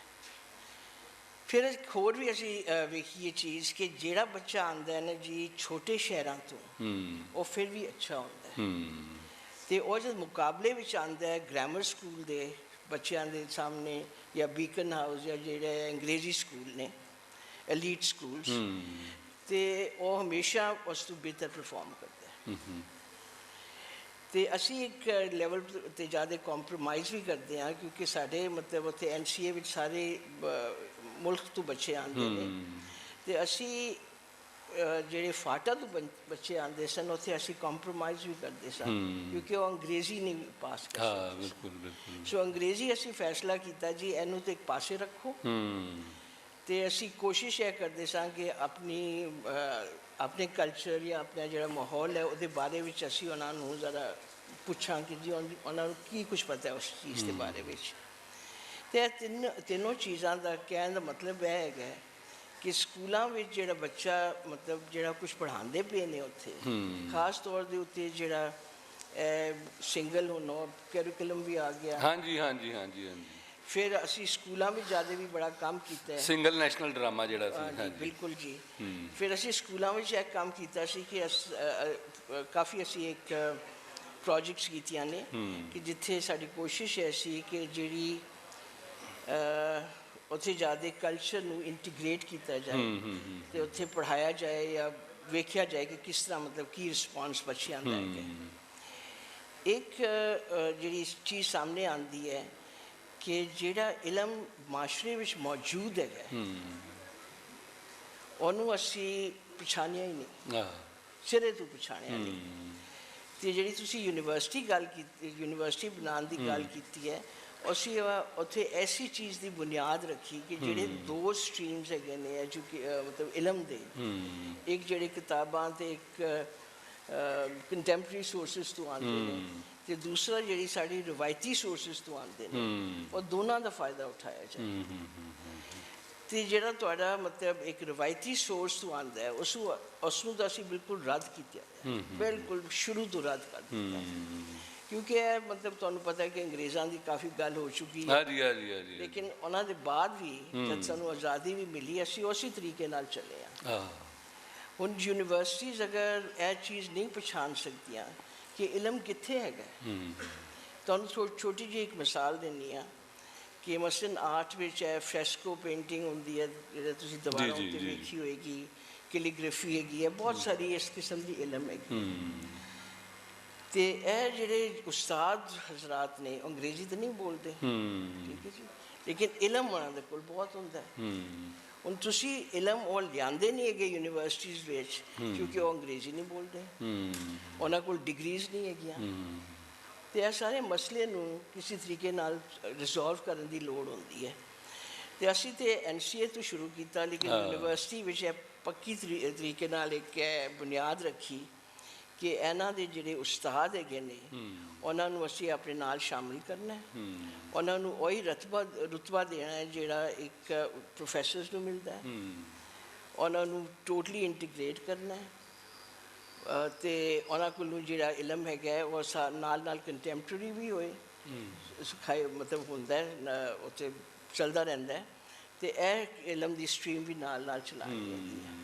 ਅਤੇ ਇੱਕ ਤਾਂ ਇਹ ਮਸਲਾ ਸੀ। ਦੂਸਰਾ ਇਹ ਹੈ ਕਿ ਜੀ ਜਿਹੜਾ ਅਸੀਂ ਇੰਟੈਂਜੀਬਲ ਕਲਚਰਲ ਹੈਰੀਟੇਜ ਕਹਿੰਦੇ ਹਾਂ ਉਹ ਤਾਂ ਲੋਕਾਂ ਦਾ ਹੈਗਾ ਨਾ। ਹੁਣ ਅੱਜ ਸੁਬਾਹ ਤੋਂ ਗੱਲ ਹੁੰਦੀ ਪਈ ਹੈ ਯੂਨੀਵਰਸਿਟੀਜ਼ ਨੂੰ, ਮੇਰਾ ਨਹੀਂ ਖਿਆਲ ਹੈ ਸਾਰੀ ਜਿਹੜੀ ਅੱਜ ਸੁਬਾਹ ਗੱਲ ਹੋਈ ਹੈ ਜੀ ਉਹ ਸਾਰੇ ਟੱਪਿਆਂ ਦੀ ਮੁਖਤਲਿਫ ਚੀਜ਼ਾਂ ਦੀ, ਉਸ ਮੇਰਾ ਨਹੀਂ ਖਿਆਲ ਉਹਨਾਂ ਨੂੰ ਇਸ ਦਾ ਪਤਾ ਵੀ ਹੈਗਾ, ਅਤੇ ਉਹ ਜ਼ੁਬਾਨ ਦੇ ਨਾਲ ਉਹ ਜੁੜੀ ਹੋਈਆਂ ਨੇ, ਉਹ ਆਪਣੀ ਮਾਦਰੀ ਜ਼ੁਬਾਨ ਵਿੱਚ ਕਹੀਆਂ ਹੋਈਆਂ ਨੇ, ਅਤੇ ਜਦ ਤੁਸੀਂ ਮਾਦਰੀ ਜ਼ੁਬਾਨ ਹੀ ਰੱਦ ਕਰ ਦਿੱਤੀ ਹੈ। ਉਹ ਅੰਗਰੇਜ਼ਾਂ ਨੇ ਨਹੀਂ ਨਾ ਦੱਸਿਆ, ਅੰਗਰੇਜ਼ਾਂ ਨੇ ਕਿਹਾ ਪੰਜਾਬੀ ਨਹੀਂ ਪੜ੍ਹਨੀ, ਮੁਸਲਮਾਨ ਨੇ ਖਾਸ ਤੌਰ 'ਤੇ ਪੰਜਾਬੀ ਮੁਸਲਮਾਨ ਨੇ ਪੰਜਾਬੀ ਨਹੀਂ ਪੜ੍ਹਨੀ। ਨਹੀਂ ਲੇਕਿਨ ਅਸੀਂ ਵੀ ਤਾਂ ਇਹੀ ਕਿਹਾ ਨਾ ਜੀ, ਅਸੀਂ ਵੀ ਤਾਂ ਇਹੀ ਕਿਹਾ। ਅਸੀਂ ਉਹਨਾਂ ਦੇ ਖਿਆਲ ਹੈ ਅੰਗਰੇਜ਼ਾਂ ਨੂੰ ਤਾਂ ਤੁਸੀਂ ਬਲੇਮ ਘੱਟ ਕਰੋ, ਹੁਣ ਆਪਣੇ ਆਪ ਨੂੰ ਬਲੇਮ ਕਰੋ। 70 ਸਾਲ ਹੋ ਗਏ ਨੇ। ਹਾਂ ਜੀ, ਹੁਣ ਤੇ ਮੇਰਾ ਖਿਆਲ ਹੈ ਟਾਈਮ ਹੋ ਗਿਆ ਕਿ ਤੁਸੀਂ ਆਪਣੇ ਆਪ ਨੂੰ ਬਲੇਮ ਕਰੋ ਕਿ ਅਸੀਂ ਕੀ ਕੀਤਾ ਹੈ ਜੀ। ਹਾਂ ਨਹੀਂ ਬਿਲਕੁਲ ਠੀਕ ਹੈ, ਇਹ 70 ਸਾਲ ਦੀ ਗੱਲ ਹੋਣੀ ਚਾਹੀਦੀ ਹੈ। ਅਤੇ ਤੁਹਾਨੂੰ ਕੀ ਲੱਗਦਾ ਹੈ ਫਾਰੂਕ ਸਾਹਿਬ ਕਿ ਇਹ ਜਿਹੜਾ ਸੀਗਾ ਕਲੋਨੀਅਲ ਬਾਂਦਰ ਬਣੇ ਹੋਏ, ਇਹਦੇ ਪਿੱਛੇ ਕਹਾਣੀ ਕੀ? ਇਹ ਦੇਖੋ ਨਾ ਸਾਡੀ ਜਿਹੜੀ ਤਾਲੀਮ ਹੈਗੀ ਸਾਡੀ, ਇੱਕ ਮੈਟਰਿਕ ਕੀਤਾ ਬੱਚਾ, ਅਸੀਂ ਅਗਰ ਕਲੋਨੀਅਲਿਜ਼ਮ ਦੀ ਤਨਕੀਦ ਵੀ ਕਰਨੇ ਆ ਨਾ, ਅਤੇ ਵਿੱਚ ਅਸੀਂ ਵੜ ਜਾਂਦੇ ਹਾਂ ਇੱਥੇ ਤਾਲਿਬਾਨ ਪੈਦਾ ਕਰ ਲਿਆ, ਉੱਥੇ ਮੋਦੀ ਪੈਦਾ ਕਰ ਲਿਆ, ਯਾਨੀ ਕਲੋਨੀਅਲਿਜ਼ਮ ਤੋਂ ਹਟ ਕੇ ਇਹੋ ਜਿਹੇ ਨਮੂਨੇ ਅਸੀਂ ਪੈਦਾ ਕੀਤੇ ਨੇ ਕਿ ਬੰਦਾ ਕਹਿੰਦਾ ਇਹ ਹੁਣ ਕੀ ਕਰੀਏ। ਅਤੇ ਤੁਹਾਨੂੰ ਲੱਗਦਾ ਨਹੀਂ ਕਿ ਇਹ ਤਾਲੀਮ ਦਾ ਮਸਲਾ ਜਿਹੜਾ ਹੈਗਾ ਉਹ ਸਾਡੇ ਕਲੋਨੀਅਲ ਪਾਸਟ ਦੇ ਨਾਲ ਔਰ ਫਿਰ ਕਲੋਨੀਅਲਿਜ਼ਮ ਤੋਂ ਬਾਅਦ ਜੋ ਅਸੀਂ ਕੀਤਾ ਉਸ ਦੇ ਨਾਲ ਜੁੜਿਆ ਹੋਇਆ ਬਹੁਤ। ਬਹੁਤ ਸ਼ੁਕਰੀਆ ਅਮਰ ਸਾਹਿਬ, ਥੈਂਕ ਯੂ। ਮੈਂ ਕਲੋਨੀਅਲਿਜ਼ਮ 'ਤੇ ਹੁਣੀ ਗੱਲ ਕਰਨਾ, ਉਸ ਤੋਂ ਪਹਿਲੇ ਕੈਸਰ ਸਾਹਿਬ ਨੇ ਬੜੀ ਮਜ਼ੇ ਦੀ ਗੱਲ ਕੀਤੀ ਸੀ ਪਿਛਲੇ ਟੋਕ ਵਿੱਚ ਟੈਕਸਲਾ ਦੀ। ਬਹੁਤ ਘੱਟ ਲੋਕਾਂ ਨੂੰ ਪਤਾ ਹੈ ਕਿ ਦੁਨੀਆ ਦੀ ਪਹਿਲੀ ਯੂਨੀਵਰਸਿਟੀ ਹੈ ਪੰਜਾਬ ਦੀ ਹੈ। ਟੈਕਸਲਾ 'ਚ ਬਣੀ ਸੀ ਕੋਈ 1000 ਸਾਲ ਹਜ਼ਰਤ ਈਸਾ ਦੇ ਪੈਦਾ ਹੋਣ ਤੋਂ ਪਹਿਲੇ, ਅਤੇ ਚੀਨ ਤੋਂ ਲੋਕ ਆਉਂਦੇ ਸਨ, ਅਰੇਬੀਆ ਤੋਂ ਆਉਂਦੇ ਸਨ, ਫਾਰ ਈਸਟ ਤੋਂ ਆਉਂਦੇ ਸਨ ਪੰਜਾਬ ਵਿੱਚ ਪੜ੍ਹਨ ਵਾਸਤੇ। ਦੁਨੀਆ ਦੀ ਵਾਹਿਦ ਯੂਨੀਵਰਸਿਟੀ ਸੀ। ਉੱਥੇ ਜ਼ਿਕਰ ਹੋਇਆ ਸੀ ਗ੍ਰਾਮਰ ਦਾ, ਜੋ ਪਨੀਨੀ ਨੇ ਦੇਖਿਆ ਸੀ ਉਹ ਤਾਂ ਸਹੀ ਹੈ, ਲੇਕਿਨ ਜਿਹੜੀ ਸਭ ਤੋਂ ਵੱਡੀ ਮੇਰੇ ਨਜ਼ਰ ਵਿੱਚ ਜਿਹੜੀ ਗੱਲ ਟੈਕਸਲਾ ਦੀ ਨਿਕਲੀ ਹੈ, ਉਹ ਜਿਹੜਾ ਨੰਬਰ 0 ਹੈ ਉਹ ਟੈਕਸਲਾ ਤੋਂ ਨਿਕਲਿਆ। ਉਹਦੀ ਸਭ ਤੋਂ ਪਹਿਲੀ ਜਿਹੜੀ ਕਿਤਾਬ ਨਿਕਲੀ ਹੈ ਉਹ ਨਿਕਲੀ ਹੈ ਮਰਦਾਨ ਦੇ ਕਰੀਬ। ਅੰਗਰੇਜ਼ਾਂ ਦੇ ਵਕਤ ਵਿੱਚ ਇੱਕ ਕਿਸਾਨ ਕਾਸ਼ਤਕਾਰੀ ਕਰ ਰਿਹਾ ਸੀ, ਉਹਨੇ ਕਿਤਾਬ ਲੱਭ ਲਈ, ਉਹ ਹੁਣ ਆਕਸਫੋਰਡ ਯੂਨੀਵਰਸਿਟੀ ਬੋਡਲੀਅਨ ਲਾਇਬ੍ਰੇਰੀ 'ਚ ਮਿਲੀ ਹੈ। ਉੱਥੋਂ ਹੀ ਲੱਭਣਗੇ, ਉੱਥੋਂ ਹੀ ਲੱਭੇਗੀ। ਚੋਰੀ ਦਾ ਮਾਲ ਪੈਰਿਸ ਔਰ ਲੰਡਨ ਤੋਂ ਲੱਭੇਗਾ ਤੁਹਾਨੂੰ। ਉਹਦੇ ਵਿੱਚੋਂ ਪਤਾ ਲੱਗਾ ਕਿ ਹੁਣ ਤੁਸੀਂ ਦੱਸੋ ਕਿ ਇਹ ਸਿਫਰ ਜਿਹੜਾ ਹੈ ਲੱਗਦਾ ਤੇ ਬੜਾ ਆਸਾਨ ਹੈ, ਅਸੀਂ ਸਾਰੇ ਸਿਫਰ ਨੂੰ ਇਸਤੇਮਾਲ ਕਰਨੇ ਆ। ਇਹਨੂੰ ਇੰਡੀਅਨਸ ਨੇ, ਪੰਜਾਬੀਆਂ ਨੇ ਲੱਭਿਆ ਸੀ। ਇਹ ਤਕਰੀਬਨ ਕੋਈ ਸਮਝੋ ਕੋਈ ਉਹ ਡਾਕੂਮੈਂਟ ਡੇਟ ਹੋਇਆ ਕੋਈ 500 ਸਾਲ BC। ਅਰਬਾਂ ਨੇ ਉਹ ਲੱਭਿਆ ਸੀ ਕੋਈ 800 ਸਾਲ ਬਾਅਦ, ਸੌਰੀ 800 AD। ਗੋਰਿਆਂ ਨੇ ਲੱਭਿਆ ਕੋਈ 1200 ਵਿੱਚ। ਇਹਦਾ ਮਤਲਬ ਹੈ ਕਿ ਕੋਈ ਤਕਰੀਬਨ 2000 ਸਾਲ ਲੱਗੇ ਯੂਰਪੀਅਨਸ ਨੂੰ ਇਹ ਕਨਸੈਪਟ ਸਮਝਣੇ ਕਿ ਇੱਕ ਨੰਬਰ ਸਿਫਰ ਵੀ ਹੋ ਸਕਦਾ ਹੈ। ਰੋਮਨਸ ਕੋਲ ਨਹੀਂ ਸੀ, ਉਹ ਇੱਕ ਤੋਂ ਸ਼ੁਰੂ ਹੁੰਦੇ ਸਨ, ਸਾਰੀ ਦੁਨੀਆ ਇੱਕ ਤੋਂ ਸ਼ੁਰੂ ਹੁੰਦੀ ਸੀ, ਲੇਕਿਨ ਇੱਥੇ ਸੀ। ਚਲੋ ਉਹ ਤੇ ਟੈਕਸਲਾ ਦਾ ਹੋ ਗਿਆ। ਹੁਣ ਅਸੀਂ ਗੱਲ ਕਰਾਂਗੇ ਥੋੜ੍ਹੀ ਬਹੁਤ ਕਲੋਨੀਅਲਿਜ਼ਮ ਤੇ ਮਾਂ ਬੋਲੀ ਦੀ। ਈਸਟ ਇੰਡੀਆ ਕੰਪਨੀ ਨੇ ਸ਼ੁਰੂ ਕੀਤਾ ਹਿੰਦੁਸਤਾਨ ਦਾ ਫਤਿਹ ਬੰਗਾਲ ਤੋਂ। ਬੰਗਾਲ ਦੇ ਜਿਹੜੇ ਸਕੂਲ ਬਣੇ ਸਨ, ਵਰਨਾਕੂਲਰ ਸਕੂਲ ਜਿਹਨੂੰ ਕਹਿੰਦੇ ਸਨ, ਉਹ ਬੰਗਾਲੀ ਮੀਡੀਅਮ ਸਨ। ਫਿਰ UPL ਆਏ, ਉੱਥੇ ਉਰਦੂ ਸੀ। ਸਾਊਥ ਇੰਡੀਆ ਗਏ, ਉੱਥੇ ਤਾਮਿਲ ਸੀ। ਜਦੋਂ ਪੰਜਾਬ ਵੱਲ ਆਏ 100 ਸਾਲ ਬਾਅਦ, ਹੁਣ ਇੱਕ ਵਕਤ ਪੈ ਗਿਆ ਕਿ ਇੱਥੇ ਕਿਹੜੀ ਜ਼ਬਾਨ ਹੋਏਗੀ। ਇਹ 1849 ਦੀ ਗੱਲ ਹੈ। ਇਹ ਕੋਈ 5 ਸਾਲ ਅੰਗਰੇਜ਼ਾਂ ਦੀ ਆਪਸ ਵਿੱਚ ਇੱਕ ਬਹਿਸ ਚੱਲਦੀ ਰਹੀ ਕਿ ਪੰਜਾਬ ਵਿੱਚ ਕੀ ਮੀਡੀਅਮ ਆਫ ਇੰਸਟਰਕਸ਼ਨ ਜ਼ਬਾਨ ਕਿਹੜੀ ਹੋਣੀ ਚਾਹੀਦੀ ਹੈ। ਲੌਜਿਕਲੀ ਹਰ ਪਾਸੇ, ਹਰ ਸੂਬੇ ਵਿੱਚ ਜਿਹੜੀ ਜ਼ਬਾਨ ਬੋਲੀ ਜਾਂਦੀ ਸੀ ਉਹੀ ਸੀ। ਉਹ ਜਿਹੜਾ ਉਹਨਾਂ ਨੇ ਇੱਕ ਪ੍ਰੋਫੈਸਰ ਉਹਨਾਂ ਨੇ ਲੰਦਨ ਤੋਂ ਬੁਲਾਇਆ ਸੀ, ਉਹਦਾ ਨਾਂ ਸੀ ਲਾਈਟਨਰ। ਕਾਫੀ ਲੋਕ ਆਮ ਸ਼ੋਰ ਇੱਥੇ ਰਾਵੀਅਨਸ ਹੋਣਗੇ ਸ਼ਾਇਦ। ਉਹ ਪਹਿਲਾ ਪ੍ਰਿੰਸੀਪਲ ਸੀ, founding principal of government college Lahore, and ਪਹਿਲਾ chancellor of Punjab university. Punjab university ਬਣਾਉਣ ਵਾਲਾ ਤੇ ਗਵਰਨਮੈਂਟ ਕਾਲਜ ਲਾਹੌਰ ਬਣਵਾਉਣ ਵਾਲਾ ਲਾਈਟਨਰ ਆਇਆ। ਲਾਈਟਨਰ ਅੰਗਰੇਜ਼ ਨਹੀਂ ਸੀ, ਉਹ ਆਸਟਰੀਅਨ ਸੀ। ਸੋ ਇਹ ਕਲੋਨੀਅਲ ਪ੍ਰੋਜੈਕਟ ਤੋਂ ਥੋੜ੍ਹਾ ਜਿਹਾ ਡਿਸਟੈਂਸ ਸੀ। ਉਹਨੇ ਜਦੋਂ ਪੰਜਾਬ ਦੀ ਐਜੂਕੇਸ਼ਨ ਦੇਖੀ ਉਸ ਵਕਤ, ਇਹ ਅੰਗਰੇਜ਼ਾਂ ਨੇ ਹਾਲੇ ਤੱਕ ਆਪਣਾ ਪੋਲਿਸੀ ਫਾਰਮੂਲੇਟ ਨਹੀਂ ਸੀ ਕੀਤਾ, ਹਾਲੇ ਉਹ ਸੋਚੀ ਬਹਿਸ ਚੱਲ ਰਹੇ ਸਨ। ਉਹਨੇ ਉਹ ਇਜਾਜ਼ਤ ਦਿੱਤੀ ਗਵਰਨਰ ਕੋਲੋਂ ਕਿ ਮੈਂ ਹਰ AC ਤੇ DC ਕੋਲੋਂ ਰਿਪੋਰਟ ਲਵਾਂ ਕਿ ਤੁਹਾਡੇ ਜ਼ਿਲ੍ਹੇ ਵਿੱਚ ਤਾਲੀਮ ਕੈਸੀ ਜਾ ਰਹੀ ਹੈ। ਉਹ ਕਿਤਾਬ ਸੰਗੇ ਮੀਲ ਨੇ ਛਾਪੀ ਹੈ। ਉਹ ਮੈਂ ਅੱਜ ਸਵੇਰ ਕਾਪੀ ਲੈ ਕੇ ਆਇਆ, ਤੇ ਜਿਹੜੇ ਬੰਦੇ ਕਹਿੰਦੇ ਨੇ ਉਹ ਨਹੀਂ ਮਿਲ ਰਹੀ, ਉਹ ਮਿਲ ਰਹੀ ਹੈ। ਅੱਜ ਸਵੇਰ ਮੈਂ ਲਾਹੌਰ ਨੂੰ ਦਿੱਤੀ। ਉਹ ਵੈਸੇ ਨੈਟ ਤੇ ਪਈ ਹੋਈ ਹੈ, ਨੈਟ ਤੇ ਵੀ ਪਈ ਹੈ, ਇੰਡੀਜੀਨਸ ਐਜੂਕੇਸ਼ਨ ਆਫ ਪੰਜਾਬ। ਉਹਦੇ ਵਿੱਚ ਕਿਸਾ ਮੁਖਤਸਰ ਕਿ ਪੰਜਾਬ ਦੀ ਤਾਲੀਮ ਅੰਗਰੇਜ਼ਾਂ ਦੇ ਆਉਣ 'ਤੇ UK ਤੋਂ ਜ਼ਿਆਦਾ ਲਿਟਰੇਸੀ ਰੇਟ ਸੀ। ਉਹਨੇ ਐਸਟੀਮੇਟ ਕੀਤਾ ਕਿ ਮਰਦਾਂ ਦੀ ਕੋਈ 80% ਸੀ ਅਤੇ ਖਵਾਤੀਨ ਦੀ 50% ਤੋਂ ਜ਼ਿਆਦਾ ਲਿਟਰੇਸੀ ਰੇਟ ਪੰਜਾਬ ਵਿੱਚ ਚੱਲ ਰਹੀ ਸੀ ਸਿੱਖਾਂ ਦੇ ਵਕਤ ਵਿੱਚ। ਨਹੀਂ, ਸਿੱਖਾਂ ਦਾ ਵਕਤ ਨਹੀਂ ਹੈਗਾ, ਪੰਜਾਬੀਆਂ ਦਾ ਵਕਤ। ਪੰਜਾਬੀਆਂ ਦਾ ਵਕਤ। ਇਹ ਵੀ ਜੁਮਲਾ ਜਿਹੜਾ ਹੈਗਾ ਨਾ ਅੰਗਰੇਜ਼ਾਂ ਨੇ ਸਾਨੂੰ ਸਿਖਾਇਆ ਹੈ ਉਹ ਕਿ ਸਾਹਮਣੇ ਇਹ ਸਿੱਖਾਂ ਦਾ ਜੀ ਬੈਠੇ ਨੇ, ਮੈਂ ਇਹ ਮੁਸਲਮਾਨਾਂ ਦਾ ਵਕਤ ਹੈ, ਇਹ ਹਿੰਦੂਆਂ ਦਾ ਵਕਤ ਹੈ। ਇਹ ਸਭ ਜਿਹੜਾ ਹੈਗਾ ਅਸੀਂ ਇਹਦੇ 'ਚ ਫਸੇ ਹੋਏ ਹਾਂ। ਉਹ ਚਲੇ ਗਏ ਨੇ ਜਿਹੜੇ ਮੌਜੂਦ ਨੇ ਇਸ ਸ਼ਕਲ 'ਚ ਮੌਜੂਦ ਨੇ। ਆਮਰ ਸਾਹਿਬ ਤੁਸੀਂ ਠੀਕ ਕਹਿੰਦੇ ਹੋ, ਪੰਜਾਬੀਆਂ ਦਾ ਵਕਤ, ਪੰਜਾਬੀਆਂ ਦਾ ਵਕਤ। ਇਹ ਤਾਂ ਮੈਂ ਕਹਿਣ ਹੀ ਨਹੀਂ ਦੇਣਾ ਕਿਸੇ ਨੂੰ।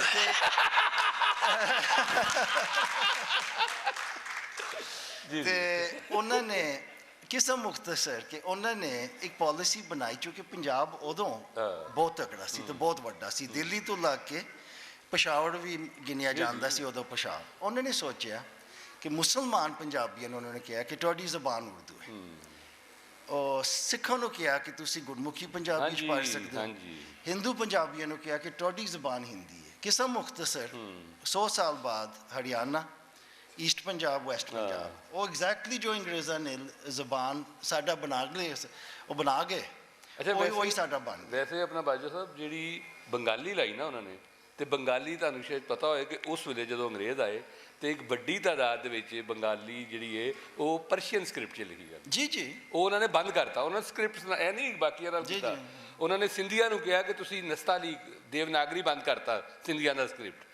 ਇਸ ਵਾਸਤੇ ਉਹਨਾਂ ਨੇ ਸਕ੍ਰਿਪਟ ਦੇ ਨਾਲ ਵੀ ਬਹੁਤ ਪਲੇ ਕੀਤਾ, ਜਿਹੜਾ ਮਤਲਬ ਲੈਂਗੁਏਜ ਦੇ ਇਲਾਵਾ ਮਤਲਬ ਇਹ ਸਿਰਫ ਪੰਜਾਬੀਆਂ ਨਾਲ ਨਹੀਂ ਬਾਕੀਆਂ ਨਾਲ ਵੀ ਕੀਤਾ। ਔਰ ਇਸ ਸਾਰੀ ਪੋਲਿਸੀ ਉਹਨਾਂ ਦੀ ਅਗਰ ਦੇਖੋ ਤਾਂ ਉਹ ਪਰਸ਼ੀਅਨ ਖਤਮ ਕਰਨਾ ਚਾਹੁੰਦੇ ਹਨ।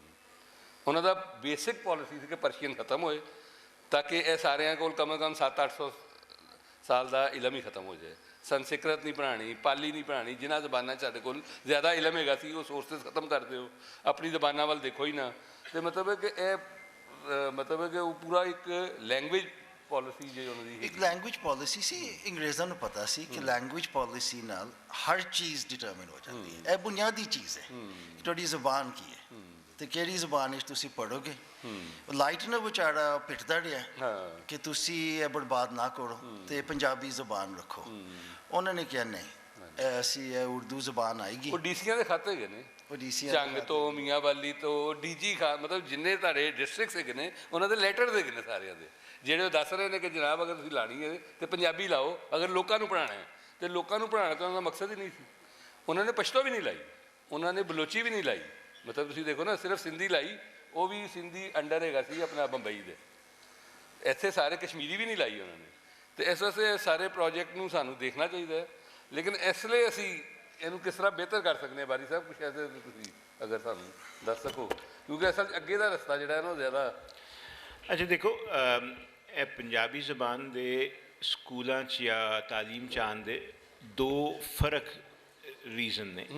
ਇੱਕ ਬੜਾ ਐਜੂਕੇਸ਼ਨ ਤੋਂ ਜੁੜਿਆ, ਉਹ ਬੇਸਿਕਲੀ ਰੀਜ਼ਨ ਪੰਜਾਬੀ ਨਾਲ ਨਹੀਂ, ਮਾਂ ਬੋਲੀ ਨਾਲ ਜੁੜਿਆ ਕਿ ਬੱਚਾ ਜਿਹੜੀ ਜ਼ਬਾਨ ਘਰ ਬੋਲਦਾ ਹੈ, ਸਮਝਦਾ ਹੈ, ਉਸ ਜ਼ਬਾਨ 'ਚ ਉਹਨੂੰ ਸਕੂਲ ਵੀ ਲਿਆਉਣਾ ਚਾਹੀਦਾ ਤਾਂ ਕਿ ਉਹ ਬਿਲਕੁਲ ਇਹ ਨਹੀਂ ਕਿ ਉਹ ਗੰਡਾ ਕਹਿ ਰਿਹਾ ਘਰ ਤੇ ਤੁਸੀਂ ਆਉਂਦੇ ਹੀ ਉਹਨੂੰ ਅਨੀਅਨ 'ਤੇ ਪਾ ਦਿਓ ਜਾਂ ਪਿਆਜ਼ 'ਤੇ ਪਾਓ ਨਾ। ਤਾਂ ਉਹ ਜਿਹੜਾ ਡਿਸਕਨੈਕਟ ਆਉਂਦਾ ਹੈ ਨਾ, ਉਹ ਬਹੁਤ ਵੱਡਾ ਹੈ। ਉਹਦੀ ਕਨਸੈਪਚੁਅਲ ਡਿਵੈਲਪਮੈਂਟ ਬੱਚੇ ਦੀ ਸਾਰੀ ਹੋ ਰਹੀ ਹੈ ਉਹਦੀ ਮਾਂ ਬੋਲੀ 'ਚ। ਮਾਂ ਬੋਲੀ, ਘਰ ਦੀ ਬੋਲੀ, ਜੋ ਵੀ ਉਹਨੂੰ ਕਹੋ, ਉਹਦੇ 'ਚ ਉਹ ਸਾਰਾ ਕੁਝ ਸਮਝ ਰਿਹਾ ਹੈ। ਉਹਦੀ ਪੂਰੀ ਜਿਹੜੀ ਫਰੇਮਵਰਕ ਡਿਵੈਲਪਮੈਂਟ ਹੈ ਲੈਂਗੁਏਜ ਦੀ, ਉਹ ਉਹਦੇ 'ਚ ਹੋ ਰਹੀ ਹੈ। ਯਕਦਮ ਤੁਸੀਂ ਉਹਨੂੰ ਸਕੂਲੇ ਲਿਆ ਕੇ ਔਰ ਇੱਕ ਤੇ ਓਰਲ ਤੋਂ ਹਟਾ ਕੇ ਫੌਰਨ ਰਿਟਨ 'ਤੇ ਲੈ ਆਉਂਦੇ ਹੋ, ਜਿਹੜਾ ਅਸੀਂ ਬਹੁਤ ਜਲਦੀ ਕਰਦੇ ਹਾਂ। ਹਾਲਾਂਕਿ ਤੁਸੀਂ ਜੇ ਦੇਖੋ ਸਾਡੀ ਸਾਰੀ ਜ਼ਬਾਨ ਦੀ ਇਨੀਸ਼ੀਅਲ ਜਿੰਨੀ ਸਮਝ ਹੈ, ਅੰਡਰਸਟੈਂਡਿੰਗ ਹੈ, ਉਹ ਓਰਲ ਹੈਗੀ ਹੈ, ਰਾਈਟ। ਅਸੀਂ ਮਾਂ ਨਾਲ ਬੋਲਦੇ ਹਾਂ, ਪਿਓ ਨਾਲ ਬੋਲਦੇ ਹਾਂ, ਉਹਦੇ ਨਾਲ ਸਮਝਦੇ ਹਾਂ, ਉਹਦੇ 'ਚ ਸਾਡਾ ਵੋਕੈਬਲਰੀ ਡਿਵੈਲਪ ਹੁੰਦੀ ਹੈ ਉਹ। ਲੇਕਿਨ ਜੈਸੇ ਹੀ ਅਸੀਂ ਸਕੂਲ ਲਿਆਉਂਦੇ ਹਾਂ, ਉਹਨੂੰ ਰਿਟਨ 'ਤੇ, ਅਸੈਸਮੈਂਟ 'ਤੇ, ਫਲਾਣੇ 'ਤੇ ਪਾ ਦਿੰਦੇ ਹਾਂ। ਸੋ ਕੀ ਚੇਂਜ ਕੀ ਕਰਨ ਦੀ ਜ਼ਰੂਰਤ ਹੈ? ਇਹ ਡਾਕੂਮੈਂਟਡ ਹੈ ਬਿਲਕੁਲ ਕਿ ਬੱਚੇ ਦੀ ਕਨਸੈਪਚੁਅਲ ਡਿਵੈਲਪਮੈਂਟ ਬਿਹਤਰ ਹੁੰਦੀ ਹੈ ਜੇ ਮਾਦਰੀ ਜਾਂ ਮਾਂ ਬੋਲੀ 'ਚ ਹੋਏ। ਅਤੇ ਪਹਿਲੇ 2-3 ਗ੍ਰੇਡ ਤੇ ਉਹ ਰੱਖਣੇ ਹੀ ਰੱਖਣੇ ਜ਼ਰੂਰੀ ਨੇ। ਜੇ ਉਹ ਓਰਲ ਵੀ ਰਹਿੰਦੀ ਹੈ ਫਿਰ ਵੀ ਕੋਈ ਮਸਲਾ ਨਹੀਂ, ਜੇ ਰਿਟਨ ਵਿੱਚ ਨਹੀਂ ਵੀ ਆਉਂਦਾ, ਕਿਉਂਕਿ ਪਹਿਲੇ 2-3 ਗ੍ਰੇਡਾਂ 'ਚ ਤੁਸੀਂ PhD ਥੋੜ੍ਹੀ ਕਰਾਉਣੀ ਹੈ। ਬਹੁਤ ਮਟੀਰੀਅਲ ਬੜਾ ਹਲਕਾ ਹੁੰਦਾ ਹੈ ਜਿਹੜਾ ਬੜੇ ਆਰਾਮ ਨਾਲ ਓਰਲ ਕਹਾਣੀ ਵਿੱਚ, ਬਾਕੀ ਚੀਜ਼ਾਂ 'ਚ ਬੜੇ ਆਰਾਮ ਨਾਲ ਬੱਚੇ ਨੂੰ ਜਾ ਸਕਦਾ। ਸੋ ਇਹ ਆਰਗੂਮੈਂਟ ਐਜੂਕੇਸ਼ਨਲ ਡਿਵੈਲਪਮੈਂਟ ਦਾ ਆਰਗੂਮੈਂਟ ਹੈ, ਇਹ ਲੈਂਗੁਏਜ ਦਾ ਆਰਗੂਮੈਂਟ ਨਹੀਂ ਹੈਗਾ, ਰਾਈਟ। ਇਹ ਕਹਿ ਰਿਹਾ ਕਿ ਬੱਚੇ ਲਈ ਉਹਦੀ ਮੈਂਟਲ ਡਿਵੈਲਪਮੈਂਟ ਲਈ ਬਹੁਤ ਜ਼ਰੂਰੀ ਹੈ ਕਿ ਮਾਂ ਬੋਲੀ ਨਾਲ ਉਹਦਾ ਤਾਲੁਕ ਰਹੇ ਪਹਿਲੇ 2-3 ਸਾਲ। ਹੋਰ ਤੁਸੀਂ ਨਾਲ ਜ਼ਬਾਨਾਂ ਜਿੰਨੀਆਂ ਮਰਜ਼ੀ ਲਾ ਦਿਓ, ਤੁਸੀਂ ਫਰਾਂਸੀਸੀ ਪੜ੍ਹਾਓ, ਚੀਨੀ ਪੜ੍ਹਾਓ, ਜੋ ਮਰਜ਼ੀ ਪੜ੍ਹਾਓ, ਉਰਦੂ, ਅੰਗਰੇਜ਼ੀ, ਲੇਕਿਨ ਉਹ ਮਾਂ ਬੋਲੀ ਮੀਡੀਅਮ ਆਫ ਇੰਸਟਰਕਸ਼ਨ ਔਰ ਮਾਂ ਬੋਲੀ ਜਿਹੜੀ ਜ਼ਿਆਦਾ ਇਸਤੇਮਾਲ ਹੁੰਦੀ ਹੈ ਉਹ ਉਹੀ ਰਹੇਗੀ। ਸਾਡੇ ਪ੍ਰੋਬਲਮ ਹੈ ਕਿ ਅਸੀਂ ਕਦੀ ਵੀ ਇਹ ਸੀਰੀਅਸਲੀ ਨਹੀਂ ਲਿਆ। ਅਸੀਂ ਕਹੇ ਜਾਂਦੇ ਹਾਂ ਜੀ ਪੰਜਾਬੀ 'ਚ ਪੜ੍ਹਾਇਆ ਨਹੀਂ ਜਾ ਸਕਦਾ ਪਹਿਲੇ ਗ੍ਰੇਡ, ਰਿਟਨ ਸਕ੍ਰਿਪਟ ਨਹੀਂ, ਫਲਾਂ ਇੰਨੀਆਂ ਕਿਤਾਬਾਂ ਨਹੀਂ, ਟੀਚਰਾਂ ਨੂੰ ਆਉਂਦਾ ਨਹੀਂ, ਇਹ ਉਹ। ਹਾਲਾਂਕਿ ਜ਼ਿਆਦਾਤਰ ਲੋਕ ਪੰਜਾਬੀ ਵਿੱਚ ਕਾਫੀ ਕੰਫਰਟੇਬਲ ਨੇ ਬੋਲਣ ਵਿੱਚ, ਇਹ ਉਹ ਓਰਲ ਇਸਤੇਮਾਲ ਕਰਨ 'ਚ। ਤਾਂ ਇਹ ਮਸਲਾ। ਦੂਸਰੀ ਜਿਹੜੀ ਮੇਜਰ ਡਿਬੇਟ ਹੁੰਦੀ ਹੈ ਨਾ, ਉਹ ਕਲਚਰਲ ਹੈਗੀ ਹੈ ਕਿ ਬਈ ਇਹ ਸਾਡੀ ਲੈਂਗੁਏਜ ਹੈ, ਇਹਦੀ ਕਲਚਰਲ ਹੈਰੀਟੇਜ, ਉਹ ਜ਼ਿੰਦਾ ਜ਼ਬਾਨ ਹੈ, ਕਿਉਂ ਨਹੀਂ ਆਗੇ ਚਲਦੀ? ਇਹਦੇ 'ਚ ਲਿਟਰੇਚਰ ਵੀ ਹੈ, ਇਹਦੇ 'ਚ ਸਾਡੀ ਆਈਡੈਂਟੀਟੀ ਵੀ ਹੈ, ਸਭ ਕੁਛ ਹੈ, ਅਤੇ ਉਹ ਕਿਉਂ ਇੰਨੀ ਇਗਨੋਰ ਹੋ, ਜਿਹਦੇ ਪੋਲੀਟੀਕਲ ਆਰਗੂਮੈਂਟ ਵੀ ਹੈ। ਸੋ ਮੇਰੇ ਖਿਆਲ 'ਚ ਇਹ ਦੋਨੋਂ ਮਿਕਸ ਹੋ ਜਾਂਦੇ ਨੇ ਜਦੋਂ ਇਸ ਤਰ੍ਹਾਂ ਦੇ ਇਕੱਠ ਵਿੱਚ ਅਸੀਂ ਗੱਲ ਕਰਦੇ ਹਾਂ ਨਾ ਐਜੂਕੇਸ਼ਨ ਦੀ। ਇਹ ਦੋਨੋਂ ਡਿਸਟਿੰਕਟ ਰੱਖ ਕੇ ਗੱਲ ਕਰਨੀ ਚਾਹੀਦੀ ਹੈ ਕਿ ਦੇਖੋ ਪੰਜਾਬੀ ਜਾਂ ਜੋ ਵੀ ਮਾਂ ਬੋਲੀ ਹੈ ਬੱਚੇ ਦੀ, ਚਾਹੇ ਉਹ ਸਿੰਧ 'ਚ ਤੇ ਸਿੰਧੀ ਦੇ ਜਿੱਥੇ ਵੀ ਹੈ, ਉਹਨੂੰ ਇਸਤੇਮਾਲ ਕਰੋ ਪਹਿਲੇ 2-3 ਗ੍ਰੇਡ। ਉਹ ਬੱਚੇ ਦੀ ਕਨਸੈਪਚੁਅਲ ਡਿਵੈਲਪਮੈਂਟ ਬਿਹਤਰ ਹੋਏਗੀ, ਉਹਨੂੰ ਬਾਕੀ ਜ਼ਬਾਨਾਂ ਸਿੱਖਣਾ ਵੀ ਆਸਾਨ ਹੋਏਗਾ, ਉਹਨੂੰ ਮੈਥ ਦੀ ਵੀ ਸਮਝ ਆਏਗੀ, ਉਹਨੂੰ ਬਾਕੀ ਚੀਜ਼ਾਂ ਦੀ ਵੀ ਸਮਝ ਆਏਗੀ, ਕਿਉਂਕਿ ਤੁਸੀਂ ਉਹਦੀ ਜ਼ਬਾਨ 'ਚ ਗੱਲ ਕਰ ਰਹੇ ਹੋ, ਠੀਕ। ਉਹਦੇ ਬਾਅਦ ਤੁਸੀਂ ਜੋ ਮਰਜ਼ੀ ਜ਼ਬਾਨਾਂ ਹੋਰ ਨਾਲ ਪੜ੍ਹਾ ਲਓ ਔਰ 5ਵੀਂ 6ਵੀਂ ਜਾ ਕੇ ਬੇਸ਼ੱਕ ਮੀਡੀਅਮ ਵੀ ਚੇਂਜ ਕਰ ਦਿਓ, ਜੋ ਮਰਜ਼ੀ ਕਰੋ ਉਹਦੇ ਬਾਅਦ। ਲੇਕਿਨ ਪਹਿਲੇ ਕੁਝ ਸਾਲ ਉਹਨੂੰ ਉਹਦੇ 'ਚ ਫਿਰ ਡਰੋਪ ਆਊਟ ਵੀ ਕੰਮ ਹੋਏਗਾ, ਜਿਹੜੀ ਗੱਲ ਉਹ ਫਿਰ ਆਪਣੇ ਕਲਚਰ ਨਾਲ ਵੀ, ਜ਼ਬਾਨ ਨਾਲ, ਜ਼ਮੀਨ ਨਾਲ ਵੀ ਜੁੜੇਗਾ। ਦੂਸਰਾ ਆਰਗੂਮੈਂਟ ਜਿਹੜਾ ਪੋਲੀਟੀਕਲ ਆਰਗੂਮੈਂਟ ਹੈ, ਉਹਦੀ ਫੋਰਸ ਆਪਣੀ ਜਗ੍ਹਾ, ਉਹ ਅਲੱਗ ਚੀਜ਼ ਹੈ ਕਿ ਬਈ ਹੋਣੀ ਚਾਹੀਦੀ ਹੈ ਅਤੇ ਫਿਰ ਥਰੂ ਆਊਟ ਹੋਣੀ ਚਾਹੀਦੀ ਹੈ। ਉਹ ਤਾਂ ਫਿਰ ਇਹ ਵੀ ਹੈ ਨਾ ਕਿ ਬਈ ਮੈਟ੍ਰਿਕ ਵਿੱਚ ਵੀ ਹੋਏ, ਅੱਗੇ ਯੂਨੀਵਰਸਿਟੀ ਵਿੱਚ ਵੀ ਹੋਏ, ਪੰਜਾਬੀ ਮੀਡੀਅਮ ਹੋਏ ਜਾਂ ਸਬਜੈਕਟ ਹੋਏ, ਉਹ ਮੁਖਤਲਿਫ ਆਰਾ ਫਿਰ ਹੋ ਸਕਦੀਆਂ ਨੇ। ਪ੍ਰਾਇਮਰੀ ਲਾਣਗੇ ਤੇ ਮਿਥ ਟੁੱਟੇਗੀ, ਇੱਥੇ ਤੇ ਮਿਥ ਹੀ ਹੈ ਨਾ ਪੂਰੀ। ਉੱਥੇ ਜੇ ਆਈ ਨਹੀਂ ਤੇ ਅੱਗੇ ਆਉਣਾ ਬਹੁਤ ਮੁਸ਼ਕਿਲ ਹੋ ਜਾਂਦਾ ਹੈ, ਬੱਚਿਆਂ ਨੂੰ ਸਮਝ ਹੀ ਨਹੀਂ ਆਉਂਦੀ ਨਾ ਫਿਰ ਕਿ ਬਈ ਫਿਰ it's like taking now another language, ਇੱਕ ਹੋਰ ਜ਼ਬਾਨ ਸਿੱਖਣੀ ਪੈਂਦੀ ਹੈ। ਜੇ ਤੁਸੀਂ ਕਹੋ ਕਿ ਜਾ ਕੇ BA 'ਚ ਅਸੀਂ ਲਾ ਦਿੰਦੇ ਹਾਂ, ਉਹ ਫਿਰ ਬਹੁਤ ਮੁਸ਼ਕਿਲ ਹੋ ਜਾਂਦਾ। ਬੱਚੇ ਸਾਰੀ ਉਮਰ ਉਹ ਅੰਗਰੇਜ਼ੀ ਉਰਦੂ 'ਚ ਆਇਆ ਅਤੇ ਯਕਦਮ ਫਿਰ ਤੁਸੀਂ ਪੰਜਾਬੀ, ਇਹ ਉਹੀ ਗੱਲ ਹੋਈ ਨਾ ਜਿਹੜਾ ਸ਼ੁਰੂ 'ਚ ਤੁਸੀਂ ਕੀਤਾ ਸੀ ਕਿ ਪੰਜਾਬੀ ਤੋਂ ਹਟਾ ਕੇ ਬੱਚੇ ਘਰ ਵਾਲੇ ਨੂੰ ਉਰਦੂ ਅੰਗਰੇਜ਼ੀ 'ਤੇ ਲਾਇਆ ਅਤੇ ਹੁਣ ਵਾਪਸ ਪੰਜਾਬੀ। ਸੋ ਉਹ ਕੰਟੀਨਿਊਟੀ ਤੁਹਾਨੂੰ ਬਣਾਉਣੀ ਪਏਗੀ। ਉਹਦੇ ਬਗੈਰ ਇਹ ਲੈਂਗੁਏਜ ਪੋਲਿਸੀ ਤਾਂ ਹਮੇਸ਼ਾ ਪਾਕਿਸਤਾਨ 'ਚ ਕਦੀ ਲੈਂਗੁਏਜ ਪੋਲਿਸੀ ਨਹੀਂ ਆਈ।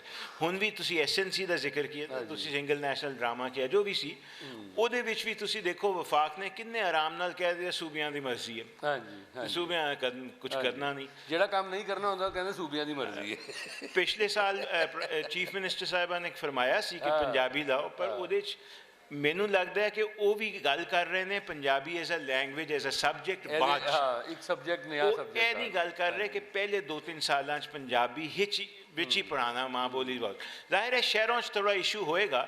ਸਾਡੇ ਕੋਲ ਐਸੇ ਵੀ ਬਹੁਤ ਲੋਕ ਨੇ ਸ਼ਹਿਰਾਂ, ਲਾਹੌਰ ਸ਼ਹਿਰ 'ਚ ਮਸਲਨ, ਜਿਨ੍ਹਾਂ ਦੀ ਪਹਿਲੀ ਜ਼ਬਾਨ ਹੀ ਮਾਂ ਬੋਲੀ ਜਿਹੜੀ ਹੈ ਉਹ ਉਰਦੂ ਹੈ ਜਾਂ ਹੁਣ ਅੰਗਰੇਜ਼ੀ ਹੈ, ਲੇਕਿਨ ਉਹ ਅਲੱਗ ਅਗਰ ਪ੍ਰਾਈਵੇਟ ਦੇ ਉੱਤੇ ਵੀ ਉਹੀ ਹੁਕਮ ਲਾ ਦੇ। ਨਹੀਂ ਇਹ ਜਿਹੜਾ ਪ੍ਰਾਈਵੇਟ ਹੈ ਨਾ ਅੰਗਰੇਜ਼ੀ ਦੇ ਟਾਪੂ ਬਣੇ ਇੱਥੇ ਮੈਨੂੰ ਲੱਗਦਾ ਕਿ ਥੋੜ੍ਹੀ ਜਿਹੀ ਡਾਇਵਰਸਿਟੀ ਆਏਗੀ, ਕਿਉਂਕਿ ਬਹੁਤ ਸਾਰੇ ਐਸੇ ਹਾਊਸ ਹੋਲਡ ਵੀ ਨੇ ਜਿਹਦੇ ਵਿੱਚ ਹੁਣ ਵੱਡੇ ਸ਼ਹਿਰਾਂ 'ਚ ਉਰਦੂ ਔਰ ਅੰਗਰੇਜ਼ੀ ਹੀ ਮਾਦਰੀ ਜ਼ਬਾਨ ਬਣ ਗਈ ਹੈ ਨਾ। ਮਸਲਨ ਮੈਂ ਤੁਹਾਨੂੰ ਦੱਸ ਦਿੰਦਾ, ਮੈਂ ਜਦੋਂ ਵੱਡਾ ਹੋ ਰਿਹਾ ਸੀ 70s, ਉਸ ਵੇਲੇ ਤੇ ਪੰਜਾਬੀ ਦਾ ਇੱਕ 70s 80s ਫੇਜ਼ ਸੀ ਕਿ ਸਾਡੇ ਘਰ ਈਵਨ ਦੋ ਮੇਰੇ ਦੋਨੋਂ ਮਾਂ ਪਿਓ ਪੰਜਾਬੀ ਸੀ, ਆਪਸ ਪੰਜਾਬੀ ਨਾਲ ਵਿੱਚ ਗੱਲ ਕਰਦੇ ਸੀ, ਪਰ ਸਾਡੇ ਨਾਲ ਔਰ ਉਰਦੂ 'ਚ ਗੱਲ ਕਰਦੇ ਸੀ। ਚੈਨਲ ਬਦਲਦਾ ਸੀ, ਠੀਕ ਹੈ, ਹੁਣ ਚੈਨਲ ਬਦਲ ਰਿਹਾ ਹੈ, ਜੇ ਬਦਲ ਜਾਏ ਬੜਾ ਅੱਛਾ, ਪਰ ਉਹ ਕਾਫੀ ਵਕਤ ਕਾਫੀ ਲੋਕ ਨੇ ਜਿਹਨਾਂ ਦੀ ਹੁਣ ਪੰਜਾਬੀ ਦੀ ਉਨੀ ਸਮਝ ਨਹੀਂ ਰਹਿ ਗਈ, ਅਤੇ ਉਹਨਾਂ ਨੂੰ ਜੈਂਟਲੀ ਵਾਪਸ ਲਿਆਉਣਾ ਪਏਗਾ, ਜ਼ਬਰਦਸਤੀ ਨਹੀਂ, ਲੇਕਿਨ ਪੋਲਿਸੀ ਇਹ ਜ਼ਰੂਰ ਬਣਾਉਣੀ ਪਏਗੀ ਕਿ ਬਈ ਪਹਿਲੇ 2-3 ਸਾਲ ਜ਼ਿਆਦਾਤਰ ਪੰਜਾਬ ਵਿੱਚ ਮਾਂ ਬੋਲੀ 'ਚ ਆਉਣਾ ਚਾਹੇਗਾ, ਉਹਦੇ ਨਾਲ ਬੱਚੇ ਨੂੰ ਵੀ ਫਾਇਦਾ ਹੋਏਗਾ ਅਤੇ ਉਹਦੀ ਅਗਲੀ ਐਜੂਕੇਸ਼ਨ ਵੀ ਆਸਾਨ ਹੋਏਗੀ। ਲੇਕਿਨ ਇਹ ਅੰਗਰੇਜ਼ੀ ਦਾ ਮਸਲਾ ਤੁਸੀਂ ਕੀ ਸਮਝਦੇ ਹੋ ਸਾਜਦਾ, ਕਿ ਜਿਹੜੀ ਅੰਗਰੇਜ਼ੀ ਦਾ ਮਸਲਾ ਹੈ, ਕਿਉਂਕਿ ਸਾਨੂੰ ਬੜਾ ਸ਼ੌਕ ਹੈਗਾ, ਉਹ ਪਰਵੇਜ਼ ਮੁਸ਼ਰਫ ਦੇ ਦੌਰ 'ਚ ਮੈਨੂੰ ਪਤਾ ਉਹ ਇਹਨਾਂ ਨੇ ਕਿਹਾ ਜੀ ਪਹਿਲੀ ਜਮਾਤ ਤੋਂ ਅੰਗਰੇਜ਼ੀ ਪੜ੍ਹਾ ਦਈਏ ਅਤੇ ਬੱਚੇ ਐਲੀਵੇਟ ਕਰ ਜਾਣਗੇ। ਯਾਨੀ ਦਿਮਾਗਾਂ ਦੇ ਅੰਦਰ ਇਹੀ ਵੜਿਆ ਹੋਇਆ ਕਿ ਅਸੀਂ ਅੰਗਰੇਜ਼ਾਂ ਅੰਗਰ ਬੋਲਾਂਗੇ ਅਤੇ ਫਿਰ ਅਸੀਂ ਜਿਹੜਾ ਹੈਗਾ ਨਾ ਬਾਂਦਰ ਤੋਂ ਇਨਸਾਨ ਬਣਾਂਗੇ। ਜੀ ਜਿਹੜੀ ਮੈਂ ਪਹਿਲੇ ਗੱਲ ਕੀਤੀ ਸੀ ਨਾ, ਅਤੇ ਜਿਹੜੀ ਬਾਰੀ ਸਾਹਿਬ ਗੱਲ ਕਰ ਰਹੇ ਉਹਨੂੰ ਮੇਰਾ ਖਿਆਲ ਹੈ ਥੋੜ੍ਹਾ ਵਧਾਉਣਾ ਚਾਹੀਦਾ। ਗੱਲ ਇਹ ਕੀ ਹੈ ਕਿ ਰੈਲੇਵੈਂਸ ਕਿਸ ਤਰ੍ਹਾਂ ਕਰੋ ਬੱਚੇ ਨੂੰ, ਔਰ ਐਜੂਕੇਸ਼ਨ ਉਹਦੀ ਪ੍ਰਾਇਮਰੀ ਸਕੂਲ ਵਿੱਚ how is it relevant to the child, ਇਹੀ ਮਸਲਾ ਹੁੰਦਾ ਹੈ ਨਾ ਜੀ। ਹੁਣ ਮੇਰਾ ਖਿਆਲ ਹੈ ਜਿਹੜੇ ਕਲਚਰ ਦੀ ਗੱਲ ਹੈਗੀ ਹੈ ਨਾ, ਹੈਰੀਟੇਜ ਐਂਡ ਕਲਚਰ ਦੀ, ਉਹਦੇ ਵਿੱਚ ਲੋਕ ਸਮਝਦੇ ਨੇ ਜੀ ਕਲਚਰ ਸਿਰਫ ਇਹ ਹੈਗਾ ਕਿ ਡਾਂਸ ਕਰ ਸਕਦੇ ਹੋ ਜਾਂ ਕੋਈ ਗਾਣਾ ਗਾ ਦਿਓ ਜਾਂ ਕੋਈ ਇਹੋ ਜਿਹੀ ਗੱਲ ਹੈਗੀ ਹੈ।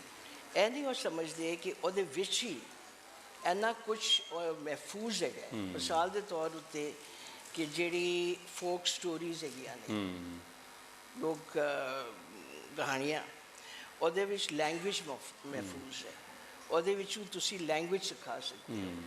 ਫਿਰ ਤੁਸੀਂ ਵੇਖੋ ਕਿ ਕਈ ਇਲਾਕਿਆਂ ਵਿੱਚ ਜਿਹੜੀ ਕਹਾਣੀਆਂ ਹੁੰਦੀਆਂ ਨੇ ਉਹ ਹਿਸਟੋਰੀਕਲ ਹੁੰਦੀਆਂ ਨੇ, ਹਿਸਟਰੀ ਉਹਦੇ ਵਿੱਚ ਮਹਿਫੂਜ਼ ਹੈਗੀ ਹੈ, ਜੋਗ੍ਰਾਫੀ ਮਹਿਫੂਜ਼ ਹੈਗੀ ਹੈ। ਫਿਰ ਉਹਦੇ ਵਿੱਚ ਮੈਥਮੈਟਿਕਸ ਹੈਗਾ ਮੌਜੂਦ। ਤੁਹਾਨੂੰ ਇੱਕ ਐਗਜ਼ਾਮਪਲ ਦੇਵਾਂ ਕਿ ਜਿਹੜਾ ਅਸੀਂ ਕੰਮ ਕਰਦੇ ਪਏ ਸਾਂ ਸਕੂਲਾਂ ਵਿੱਚ, ਅਸੀਂ ਜਦ ਸਭ ਕੋਲੋਂ ਕਾਮਯਾਬ ਕੰਮ ਰਿਹਾ ਸੀ ਪਿਸ਼ਾਵਰ ਦੇ ਇਲਾਕੇ ਵਿੱਚ, ਉੱਥੇ ਟੀਚਰਸ ਜਿਹੜੇ ਸਨ ਉਹਨਾਂ ਨੇ ਫੌਰਨ ਅਪਣਾ ਲਿਆ। ਅਤੇ ਮੇਰਾ ਖਿਆਲ ਹੈ ਕਿ ਇੱਕ ਵਜ੍ਹਾ ਇਹ ਵੀ ਸੀ ਕਿਉਂਕਿ ਉਹਨਾਂ ਦੀ ਇੰਨੀ ਲਾਸ ਆਫ ਆਈਡੈਂਟੀਟੀ ਹੋ ਚੁੱਕੀ ਸੀ ਔਰ ਜੰਗ ਵਿੱਚ ਅਤੇ ਸਾਰਾ ਕੁਛ, ਅਤੇ ਉਹਨਾਂ ਨੇ ਕਿਹਾ ਕਿ ਜੀ ਕਲਚਰ ਅਤੇ ਸਾਡਾ ਜਿਹੜਾ ਆਪਣਾ ਕਲਚਰ ਹੈਗਾ ਇਹ ਅਸੀਂ ਮਹਿਫੂਜ਼ ਰੱਖਣਾ ਚਾਹੁੰਦੇ ਹਾਂ। ਅਤੇ ਉੱਥੇ ਜਿਹੜੇ ਮੈਥ ਦੇ ਟੀਚਰ ਸਨ ਉਹਨਾਂ ਨੇ ਪੂਰੇ ਸਬਕ ਦਿੱਤੇ ਬੱਚਿਆਂ ਨੂੰ, ਅਤੇ ਬੱਚੇ ਇੰਥੂਜ਼ੀਆਸਟਿਕਲੀ ਮਤਲਬ ਬੜੇ ਖੁਸ਼ੀ ਨਾਲ ਉਹ ਜੰਪ ਕਰ ਕਰਦੇ ਸਿੱਖ ਰਹੇ ਸਨ। ਮਤਲਬ ਉਹ ਸਾਰੀ ਜਦੋਂ ਸਿਖਾ ਰਹੇ ਸਨ ਤਾਂ ਤੁਹਾਨੂੰ ਸਮਝ ਆਉਂਦੀ ਸੀ ਕਿ ਇਹ ਤਾਂ ਸਾਰੀ ਜਿਓਮੈਟਰੀ ਸਿਖਾਉਂਦੇ ਪਏ ਨੇ, ਇਹ ਤਾਂ ਸਾਰਾ ਹਿਸਾਬ ਸਿਖਾਉਂਦੇ ਪਏ ਨੇ ਬੱਚਿਆਂ ਨੂੰ। ਫਿਰ ਇੱਕ ਹੋਰ ਟੀਚਰ ਸਾਡੀ ਮਤਲਬ ਅਸੀਂ ਵੇਖਿਆ ਉਹਨਾਂ ਦਾ ਕਿ ਉਹਨਾਂ ਨੇ ਪੂਰਾ ਦਾ ਪੂਰਾ ਉੱਥੇ ਦਾ ਜੋਗਰਾਫੀਆ ਦਾ ਲੈਸਨ ਦੇ ਛੱਡਿਆ ਇੱਕ ਕਹਾਣੀ ਉੱਤੇ, ਕਿਉਂਕਿ ਉਹ ਕਹਾਣੀਆਂ ਉਹਨਾਂ ਦੀ ਇਹੋ ਜਿਹੀਆਂ ਸਨ ਕਿ ਜੀ ਉਹ ਮਤਲਬ ਉਹ ਮੁੰਡਾ ਕੁੜੀ ਜੋ ਵੀ ਹੁੰਦਾ ਅਤੇ ਉਹਦੇ ਨਾਲ ਉਹ ਫਲਾਂ ਜਗ੍ਹਾ ਗਈ ਅਤੇ ਉਹਨਾਂ ਨੇ ਉਹ ਜਗ੍ਹਾ ਦਾ ਡਿਸਕਰਾਈਬ ਕਰਨਾ ਸ਼ੁਰੂ ਕਰ ਦਿੱਤਾ। ਅਤੇ ਜੇ ਕਲਚਰ ਜਿਹੜਾ ਹੁੰਦਾ ਹੈ ਨਾ ਉਹਦੇ ਵਿੱਚ ਬਹੁਤ ਕੁਛ ਮਹਿਫੂਜ਼ ਹੁੰਦਾ ਹੈ।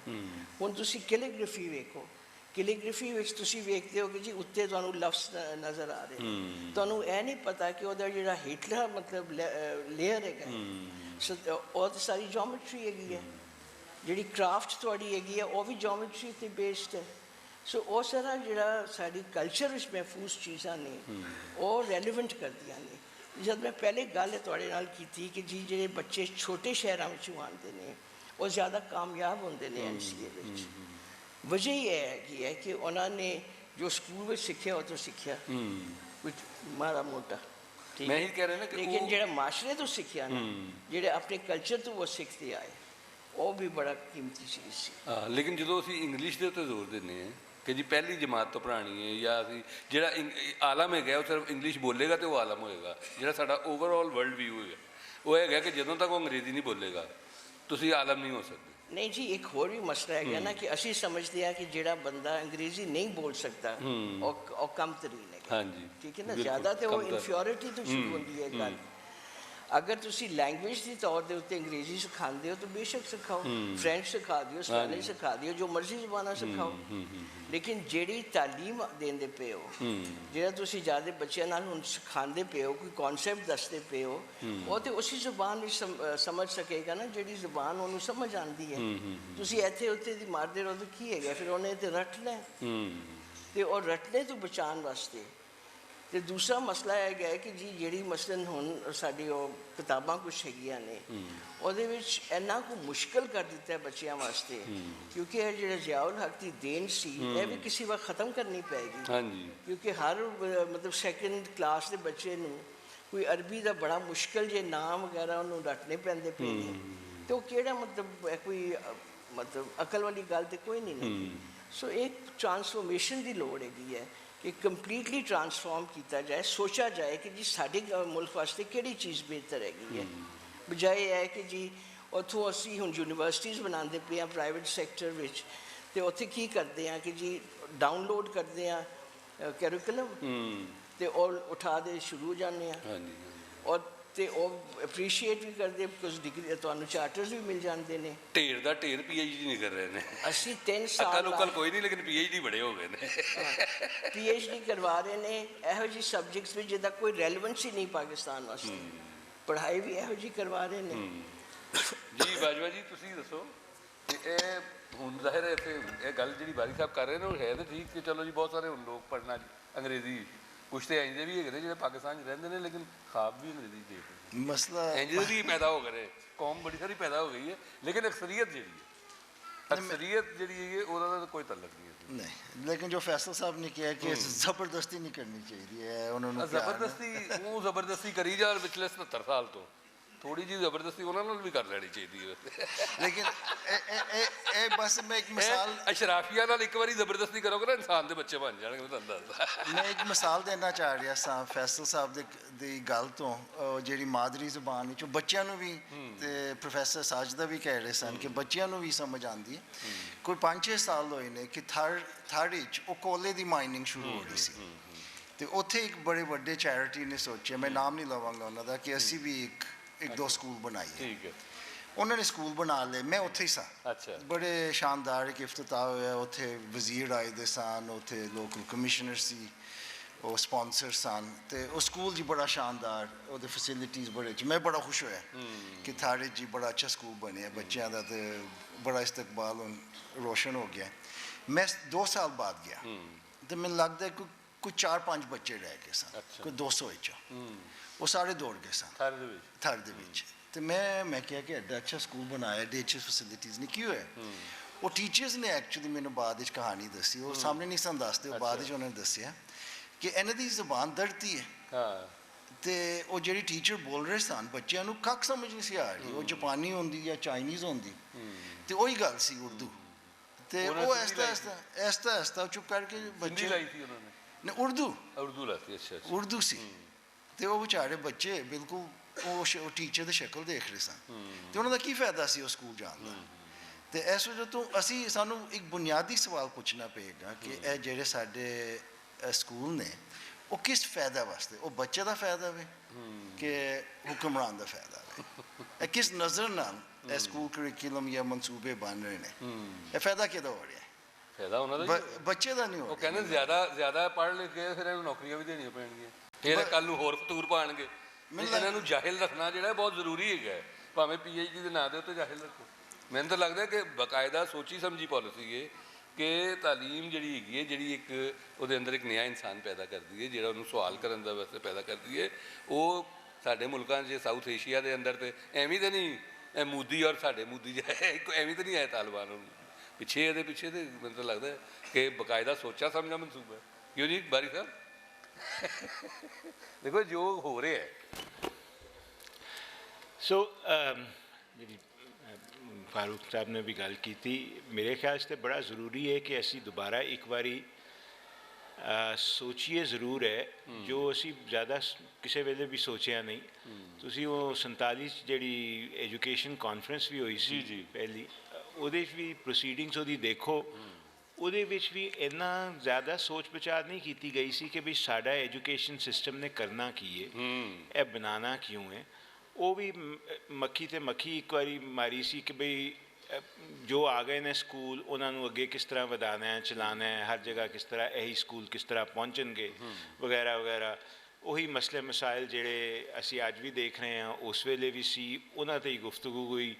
ਲੇਕਿਨ ਜਿਹੜਾ ਇੱਕ ਰੀਥਿੰਕ ਕਰਨ ਦਾ ਮੌਕਾ ਸੀ, ਉਹ ਉਸ ਵੇਲੇ ਵੀ ਅਸੀਂ ਨਹੀਂ ਇਸਤੇਮਾਲ ਕੀਤਾ ਸੀ ਅਤੇ ਅੱਜ ਤੱਕ ਵੀ ਨਹੀਂ ਕੀਤਾ ਕਿ ਬਈ ਅਸਲ 'ਚ ਅਸੀਂ ਚਾਹੁੰਦੇ ਕੀ ਹਾਂ ਤਾਲੀਮ ਦਾ ਮਕਸਦ। ਇਹ ਤਾਂ ਲਾਰਜਰ ਲੈਵਲ 'ਤੇ ਹੈ ਨਾ ਕਿ ਉਹਦੀ ਫਿਰ ਮਕਾਸਦ ਕਲੀਅਰ ਹੋਣ। ਪ੍ਰੋਬਲਮ ਇਹ ਹੈ ਕਿ ਪਾਕਿਸਤਾਨ 'ਚ ਬਹਿ ਕੇ ਕਰੋਗੇ ਤਾਂ ਉਹਨਾਂ ਨੇ ਕਹਿਣਾ ਇਹਦਾ ਮਤਲਬ ਹੈ ਹੋਰ ਪਾਕਿਸਤਾਨ ਸਟੱਡੀਜ਼ ਅਤੇ ਇਸਲਾਮੀਆਤ ਪੜ੍ਹਾਓ।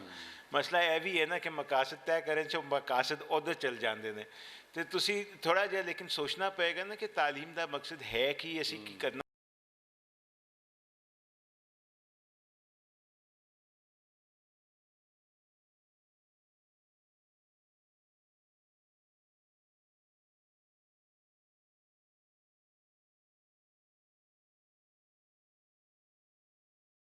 ਔਰ ਐਜੂਕੇਸ਼ਨ ਦੋਨੋਂ ਇੰਟੀਰੀਅਰ ਮਿਨਿਸਟਰੀ ਦੇ ਅੰਡਰ। ਸੋ ਉਹ ਪ੍ਰੋਜੈਕਟ ਸੀ ਨਾ, ਤੇ ਉਦੋਂ ਦੁਬਾਰਾ ਰੀਥਿੰਕ ਕਰਨਾ ਬਹੁਤ ਜ਼ਰੂਰੀ ਸੀ ਕਿ ਬਈ ਨਾਓ ਦੈਟ ਥਿੰਗਸ ਹੈਵ ਚੇਂਜ ਤੇ ਕੀ ਕਰਨਾ ਚਾਹੀਦਾ। ਉਹ ਨਹੀਂ ਹੋਇਆ, ਉਹ ਅੱਜ ਵੀ ਨਹੀਂ ਹੋਇਆ। ਸੋ ਉਹ ਜਿਹੜੀ ਤੁਸੀਂ ਗੱਲ ਕੀਤੀ ਸੀ ਨਾ ਕਿ ਬਈ ਇਹ ਤਾਲੀਮੀ ਨਿਜ਼ਾਮ ਫਿਰ ਹੈ ਕਿਸ ਲਈ, ਬਹੁਤ ਸਾਰੇ ਕਾਫੀ ਲੋਕਾਂ ਦੇ ਮੁਖਤਲਿਫ ਪੇਪਰਸ ਵਗੈਰਾ ਆ ਰਹਾ ਵੀ ਨੇ। ਮਸਲਨ ਉਹ ਕਹਿੰਦੇ ਨੇ ਅਸਲ 'ਚ ਇਹ ਬੱਚਿਆਂ ਨੂੰ ਪੜ੍ਹਾਉਣ ਲਈ ਨਹੀਂ ਹੈਗਾ ਕਰੰਟ ਸਿਸਟਮ, ਇਹ ਨੌਕਰੀਆਂ ਦੇਣ ਲਈ ਹੈ। ਕਿਉਂਕਿ 4.5 ਲੱਖ ਟੀਚਰ ਹੈ ਪੰਜਾਬ 'ਚ, ਇਹ ਬੇਸਿਕਲੀ ਸਿਸਟਮ ਹੈ ਫॉर ਗਿਵਿੰਗ ਨੌਕਰੀਆਂ ਵਗੈਰਾ। It's one of the largest, ਸਭ ਤੋਂ ਜ਼ਿਆਦਾ ਬੰਦੇ ਸਿਹਤ ਜਾਂ ਤਾਲੀਮ 'ਚ ਹੀ ਹੁੰਦੇ ਨੇ ਨਾ ਜਿਹੜੇ ਅਸੀਂ ਇੰਪਲੋਏ ਕਰਦੇ ਹਾਂ। ਅਤੇ ਉਹ ਬੱਚੇ ਦੀ ਜਿਹੜੀ ਅਸੀਂ ਕਰਨਾ ਚਾਹੁੰਦੇ ਹਾਂ ਤਾਲੀਮ, ਉਹ ਤਰਬੀਅਤ, ਉਹਦੇ 'ਤੇ ਫੋਕਸ ਹੋਣਾ ਜ਼ਿਆਦਾ ਨਹੀਂ ਰਿਹਾ। ਤੁਸੀਂ ਐਸਐਨਸੀ ਦੀ ਗੱਲ ਕੀਤੀ, ਤੁਸੀਂ ਵਾਪਸ ਐਸਐਨਸੀ 'ਤੇ ਜਾਓ, ਕੀ ਉਹਦੇ 'ਚ ਹੋਇਆ? ਜ਼ਿਆਦਾ ਡਿਬੇਟ ਮੈਥ ਔਰ ਸਾਇੰਸ 'ਤੇ ਤਾਂ ਨਹੀਂ ਹੋ ਰਿਹਾ ਸੀ ਨਾ। ਜ਼ਿਆਦਾ ਡਿਬੇਟ ਤਾਂ ਇਹੀ ਸੀ ਕਿ ਇਸਲਾਮੀਆਤ ਹੋਰ ਕਿੰਨੀ ਵਧਾਉਣੀ ਹੈ, ਪਾਕਿਸਤਾਨ ਸਟੱਡੀਜ਼ 'ਚ ਕੀ ਕਰਨਾ ਹੈ, ਅਰਬੀ ਦਾ ਸਬਜੈਕਟ ਸੈਪਰੇਟਲੀ ਲਿਆਇਆ ਜਾਏ ਜਾਂ ਨਹੀਂ, ਕੁਰਾਨ ਪਾਕ ਨਾਜ਼ਰਾ ਪੜ੍ਹਨਾ ਹੈ ਕਿ ਤਰਜਮੇ ਨਾਲ ਪੜ੍ਹਨਾ ਹੈ, ਕਿਸ ਸਟੇਜ 'ਤੇ ਪੜ੍ਹਨਾ ਹੈ, ਇਹਦੇ 'ਤੇ ਜ਼ਿਆਦਾ ਡਿਬੇਟ ਸੀ। ਅਤੇ ਇਹ ਜਿਹੜੇ ਵੱਡੇ ਤਾਲੀਮੀ ਮਕਾਸਦ ਨੇ ਜਾਂ ਅਸੀਂ ਕਰਨਾ ਕੀ ਚਾਹੁੰਦੇ ਹਾਂ ਬੱਚਿਆਂ ਨਾਲ, ਉਹਦੇ 'ਤੇ ਤਾਂ ਜ਼ਿਆਦਾ ਕੋਈ ਡਿਬੇਟ ਹੋਈ ਨਹੀਂ ਹੈ।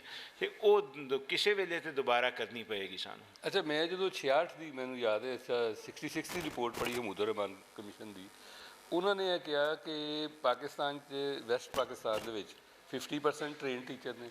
ਟ੍ਰੇਨਡ ਉਹ ਸਨ ਜਿਹੜੇ ਉਹ BA MA ਕਰਦੇ। ਤੁਸੀਂ ਸ਼ਰੀਫ ਕਮਿਸ਼ਨ ਦੀ ਗੱਲ ਨਹੀਂ ਹਮੂਦ ਰਹਿਮਾਨ ਜਿਹੜੀ ਸਟੂਡੈਂਟ ਹੈਗੀ ਸੀ 66 ਦੀ। ਅੱਛਾ, ਔਰ ਈਸਟ ਪਾਕਿਸਤਾਨ ਦੇ ਵਿੱਚ 30% ਟ੍ਰੇਨਡ ਟੀਚਰ ਨੇ। ਅੱਛਾ, ਉਸ ਤੋਂ ਬਾਅਦ ਹੋ ਗਈ 65 ਦੀ ਜੰਗ ਹੈ ਜੀ, ਉਸ ਦੇ ਦੌਰਾਨ ਹੀ ਕਮਿਸ਼ਨ ਬਣਿਆ ਸੀ, ਰਿਪੋਰਟ ਬਾਅਦ 'ਚ ਆਈ। ਅਤੇ ਉਸ ਤੋਂ ਬਾਅਦ ਅਸੀਂ ਮਤਲਬ ਕਿ ਅਸੀਂ ਜਿਹਾਦੀ ਭਰਤੀ ਕਰਦੇ ਸਨ, ਕਿਉਂਕਿ ਹੁਣ ਜ਼ਾਹਿਰ 65 ਦੀ ਜੰਗ ਤੋਂ ਬਾਅਦ ਪ੍ਰੋਜੈਕਟ ਆ ਗਿਆ।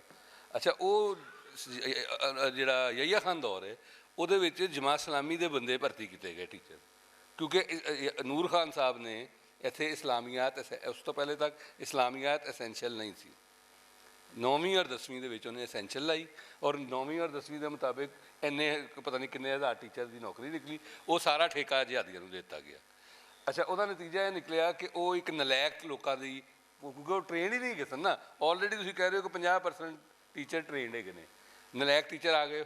ਉਸ ਤੋਂ ਬਾਅਦ ਭੁੱਟੋ ਸਾਹਿਬ ਆ ਗਏ, ਨੈਸ਼ਨਲਾਈਜੇਸ਼ਨ ਹੋ ਗਈ। ਪਾਕਿਸਤਾਨ ਟੁੱਟ ਗਿਆ ਸੀ, ਹੁਣ ਉਹਨਾਂ ਨੂੰ ਇਹ ਹੈਗਾ ਸੀ ਕਿ ਕੌਮ ਨੂੰ ਕੁਛ ਦੇ ਦਈਏ ਨਾ, ਅਤੇ ਉਹਨਾਂ ਨੇ ਨੈਸ਼ਨਲਾਈਜੇਸ਼ਨ ਦੇ ਦਿੱਤੀ। ਉਹਦੇ ਨਤੀਜੇ ਦੇ ਵਿੱਚ 2.5 ਲੱਖ ਟੀਚਰਾਂ ਦੀ ਨੌਕਰੀ ਨਿਕਲੀ।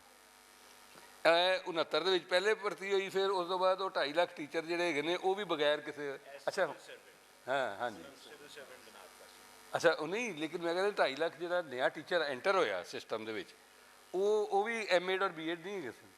ਸੋ ਜੋ ਜ਼ਿਆਉਲ ਹਕ ਦੌਰ 'ਤੇ ਇੱਕ ਤੁਹਾਨੂੰ ਤਨਜ਼ਲੀ ਨਜ਼ਰ ਆਉਂਦੀ ਹੈ ਪਬਲਿਕ ਐਜੂਕੇਸ਼ਨ ਦੀ, ਐਕਚੁਅਲੀ ਉਹਦੇ ਪਿੱਛੇ ਮੇਰਾ ਖਿਆਲ ਹੈ ਕਿ ਇਹ 2 ਜਿਹੜੀ ਵਾਰੀ ਟੀਚਰਾਂ ਦੀ ਵੱਡੀ ਭਰਤੀ ਹੋਈ ਹੈ, ਇਹਦਾ ਬੜਾ ਹੱਥ ਹੈਗਾ। ਕੀ ਖਿਆਲ ਤੁਹਾਡਾ? ਮੈਂ ਕਿਉਂਕਿ ਇਸ ਵੇਲੇ ਬਿਲਕੁਲ ਹੈ ਜੀ। ਔਰ ਉਹਨਾਂ ਦੀ ਰਿਟਾਇਰਮੈਂਟ 30 ਸਾਲ ਬਾਅਦ ਹੋਈ ਸੀ। ਸੋ ਉਹ ਜਿਹੜਾ 30 ਸਾਲ ਦਾ ਪੀਰੀਅਡ ਹੈ ਉਹਦੇ 'ਚ ਬਿਲਕੁਲ ਚੱਲਦਾ ਰਿਹਾ। ਦੂਸਰੀ ਗੱਲ ਹੈ ਕਿ ਇਹਨਾਂ ਟੀਚਰਸ ਨੂੰ ਸਿਵਲ ਸਰਵੈਂਟ ਵੀ ਬਣਾ ਦਿੱਤਾ ਗਿਆ ਸੀ। ਉਹ ਇੱਕ ਹੋਰ ਪ੍ਰੋਬਲਮ ਕ੍ਰੀਏਟ ਕਰਦਾ ਹੈ, ਕਿਉਂਕਿ ਇਹਨਾਂ ਦਾ ਕਾਡਰ ਅਲੱਗ ਹੋਣਾ ਚਾਹੀਦਾ ਐਜ਼ ਟੀਚਰ। ਇਹਨਾਂ ਦੀ ਤਰੱਕੀ ਦੇ, ਬਾਕੀ ਚੀਜ਼ਾਂ ਦੇ, ਪ੍ਰੋਫੈਸ਼ਨਲ ਡਿਵੈਲਪਮੈਂਟ ਦੇ, ਜਿਹਦੀ ਤੁਸੀਂ ਟ੍ਰੇਨਿੰਗ ਦੀ ਗੱਲ ਕਰ ਰਹੇ ਹੋ, ਉਹਦੇ ਮਿਆਰੀ ਫ਼ਰਕ ਨੇ ਬਿਲਕੁਲ। ਉਹ ਉਹੀ ਰੱਖੇ ਗਏ ਨੇ ਕਿ 17 ਤੋਂ 18 ਗ੍ਰੇਡ ਜਾਣ ਲਈ ਕੀ ਕਰਨਾ ਹੈ, 15 ਤੋਂ 16 ਜਾਣ ਲਈ ਕੀ ਕਰਨਾ ਹੈ। ਉਹ ਸਾਰਾ ਸਿਸਟਮ ਹੀ ਉਹਨਾਂ ਨੇ ਇੱਕ ਕਿਸਮ ਦਾ ਇੱਧਰ ਬੇਸਿਕਲੀ ਇਹੀ ਤਾਂ ਮੈਂ ਕਹਿ ਰਿਹਾ, ਸਿਵਲ ਸਰਵਿਸ ਬਣਾ ਕੇ ਨੌਕਰੀਆਂ ਦੇ ਰਹੇ ਹੋ ਨਾ। ਟੀਚਿੰਗ ਔਰ ਟੀਚਰਸ ਵਾਲੀ ਗੱਲ ਜਿਹੜੀ ਹੈ ਉਹ ਕਿਸੇ ਹੱਦ ਤੱਕ ਖਤਮ ਹੋ ਗਈ। ਤਾਂ ਉਹ ਇਹ ਤਾਲੀਮੀ ਨਿਜ਼ਾਮ ਦਾ ਵੱਡਾ ਪ੍ਰੋਬਲਮ ਹੈ। ਦੇਖੋ, ਸਾਡੇ ਬੱਚੇ ਇਹ ਕਹਿੰਦੇ ਨੇ ਕਿ ਡਿਗਰੀਆਂ ਹੀ ਨੇ, ਇਹਦਾ ਇਲਮ ਦੇ ਨਾਲ ਕੋਈ ਤਾਲੁਕ ਨਹੀਂ। ਜੋ ਅਸੀਂ ਯੂਨੀਵਰਸਿਟੀਆਂ ਦੇ ਵਿੱਚ ਔਰ ਉਹਦੇ 'ਚ ਪੜ੍ਹਦੇ ਹਾਂ, ਇਹਦਾ ਸਾਡੇ ਬੱਚੇ ਕਹਿੰਦੇ ਇਹਦਾ ਡਿਗਰੀਆਂ ਹੀ ਨੇ। ਹੁਣ ਤੇ ਜਦੋਂ ਤੁਸੀਂ ਇਲਮ ਦੇ ਨਾਲ ਜ਼ਾਹਿਰ ਹੈ ਪੈਸੇ ਦੇ ਵਿੱਚ ਜੋੜਤਾ, ਪੈਸੇ ਦੀ ਅਹਿਮੀਅਤ ਹੈਗੀ ਹੈ, ਨੌਕਰੀ ਦੀ ਅਹਿਮੀਅਤ ਹੈ। ਅੱਛਾ, ਇਹ ਵੀ ਲਾਈਟਨਰ ਨੇ ਲਿਖੀ ਗੱਲ ਉਸ ਵੇਲੇ 1882, ਉਹਨੇ ਕਿਹਾ ਤੁਸੀਂ ਨੌਕਰੀਆਂ ਵਾਸਤੇ ਉਰਦੂ ਪੜ੍ਹਾ ਰਹੇ ਹੋ ਲੋਕਾਂ ਨੂੰ ਅਤੇ ਪੰਜਾਬੀ ਪੜ੍ਹਨ ਨੂੰ ਤਿਆਰ ਨਹੀਂ ਹੈਗੇ। ਉਸ ਵੇਲੇ 1882 ਦਾ ਕੋਈ ਤਿਆਰ ਨਹੀਂ ਹੈਗਾ ਸੀ। ਇਹਨੇ ਕਿਹਾ ਤੁਸੀਂ ਦੇ ਰਹੇ ਹੋ, ਕੱਲ੍ਹ ਨੂੰ ਕੋਈ ਹੋਰ ਜ਼ਬਾਨ ਆਏਗੀ ਅਤੇ ਬੱਚੇ ਉਸ ਪਾਸੇ ਸ਼ਿਫਟ ਹੋ ਜਾਣਗੇ। ਵੀ ਨੌਕਰੀਆਂ ਜੇ ਮਸਲਾ ਹੈ, ਜੇ ਨੌਕਰੀ ਮਸਲਾ ਹੈ ਤਾਂ ਪੈਸੇ ਤਾਂ ਅੰਗਰੇਜ਼ੀ ਵਾਲੇ ਨੂੰ ਜ਼ਿਆਦਾ ਮਿਲਦੇ ਨੇ। ਅਤੇ ਕਿਉਂ? ਮਤਲਬ ਤੁਸੀਂ ਪੋਲਿਸੀ ਹੀ ਐਸੀ ਬਣਾਈ ਸ਼ੁਰੂ ਤੋਂ ਕਿ ਤੁਸੀਂ ਤਾਲੀਮ ਨੂੰ ਜੋੜਤਾ ਕਿ ਜੀ ਇਹਦੇ ਨਾਲ ਨੌਕਰੀ ਮਿਲੇਗੀ ਤੁਹਾਨੂੰ।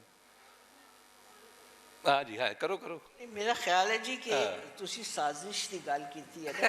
ਸਾਜ਼ਿਸ਼ ਇਸ ਨੂੰ ਬਹੁਤ ਵੱਡੀ ਹੈਗੀ ਹੈ। ਸਾਜ਼ਿਸ਼ ਇਹ ਹੈਗੀ ਹੈ ਕਿ ਜਿਹੜਾ ਬੱਚਾ ਇੱਥੇ ਪੜ੍ਹੇ ਉਹ ਅਨਪੜ੍ਹ ਰਹੇ, ਕਿਉਂਕਿ ਬਾਕੀ ਜਿਹੜੇ ਮਤਲਬ ਭੇਜ ਸਕਦੇ ਨੇ ਆਪਣੇ ਬੱਚਿਆਂ ਨੂੰ ਬਾਹਰ, ਉਹ ਤੇ ਬਾਹਰ ਪੜ੍ਹਾ ਦੇ ਤੇ ਆਪਣੇ ਬੱਚਿਆਂ ਸੇ ਉਹਨਾਂ ਲਫ਼ਜ਼ ਵੀ ਖੋਲ ਲਿਆ ਹੈ। ਉਹ ਜਿਹੜਾ ਕਲਾਸ ਡਿਫਰੈਂਸ ਹੈ ਨਾ, ਉਹ ਰੱਖਣ ਦੀ ਮੇਰਾ ਖਿਆਲ ਹੈ ਸਾਜ਼ਿਸ਼ ਹੈਗੀ ਹੈ। ਆਪਣੇ ਬੱਚਿਆਂ ਵਾਸਤੇ ਨੈਸ਼ਨਲ ਹਸਪਤਾਲ ਬਣਾ ਲੈਂਦੇ ਨੇ ਆਪਣੇ ਬੱਚਿਆਂ ਵਾਸਤੇ ਉਹਨਾਂ ਨੇ, ਕਿਉਂਕਿ ਬਾਹਰ ਹੁਣ ਟਰੰਪ ਵੀ ਤੇ ਆ ਜਾਂਦਾ ਨਾ, ਘਬਰਾ ਗਏ ਨੇ ਥੋੜ੍ਹੇ। ਇੱਥੇ ਉਹਨਾਂ ਨੇ ਇਦਾਰੇ ਆਪਣੇ ਬਣਾਉਣੇ ਸ਼ੁਰੂ ਕਰਤੇ ਨੇ ਨਾਲ। ਹਾਂ, ਲੇਕਿਨ ਉਹ ਵੀ ਹੈਗਾ। ਲੇਕਿਨ ਵੇਖੋ ਨਾ, ਟੀਚਰ ਜਿਹੜੀ ਹੈਗੀ ਹੈ ਉਹਦੇ ਹੱਥ ਵਿੱਚ ਤੁਸੀਂ ਕੁਛ ਵੀ ਨਹੀਂ ਦਿੱਤਾ। ਹਾਂਜੀ, ਇੱਕ ਕੈਰੀਕੂਲਮ ਫੜਾ ਦਿੰਦੇ ਹੋ, ਉਹਦੀ ਟ੍ਰੇਨਿੰਗ ਵਾਰ-ਵਾਰ ਕਰ ਰਹੇ ਹੋ ਅਤੇ ਉਹਨੂੰ ਮਤਲਬ ਮੇਰਾ ਖਿਆਲ ਹੈ ਕਿ ਬਿਲਕੁਲ ਮਾਜ਼ੂਰ ਕਰਦੇ ਭੇਜ ਦਿੰਦੇ ਹੋ ਕਲਾਸਰੂਮ ਵਿੱਚ। ਇੱਕ ਚੀਜ਼ KP ਵਿੱਚ ਉਹਨਾਂ ਨੇ ਸ਼ੁਰੂ ਕੀਤੀ ਸੀ, ਲੇਕਿਨ ਬਾਅਦ ਵਿੱਚ ਮੇਰਾ ਖਿਆਲ ਹੈ ਕੋਈ ਪੋਲੀਟੀਕਲ ਪ੍ਰੈਸ਼ਰ ਹੋਇਆ ਜਾਂ ਜੋ ਵੀ ਹੋਇਆ, ਉਹ ਉੱਠ ਕੇ ਮਤਲਬ ਉਹਨਾਂ ਨੇ ਬੰਦ ਕਰ ਦਿੱਤੀ।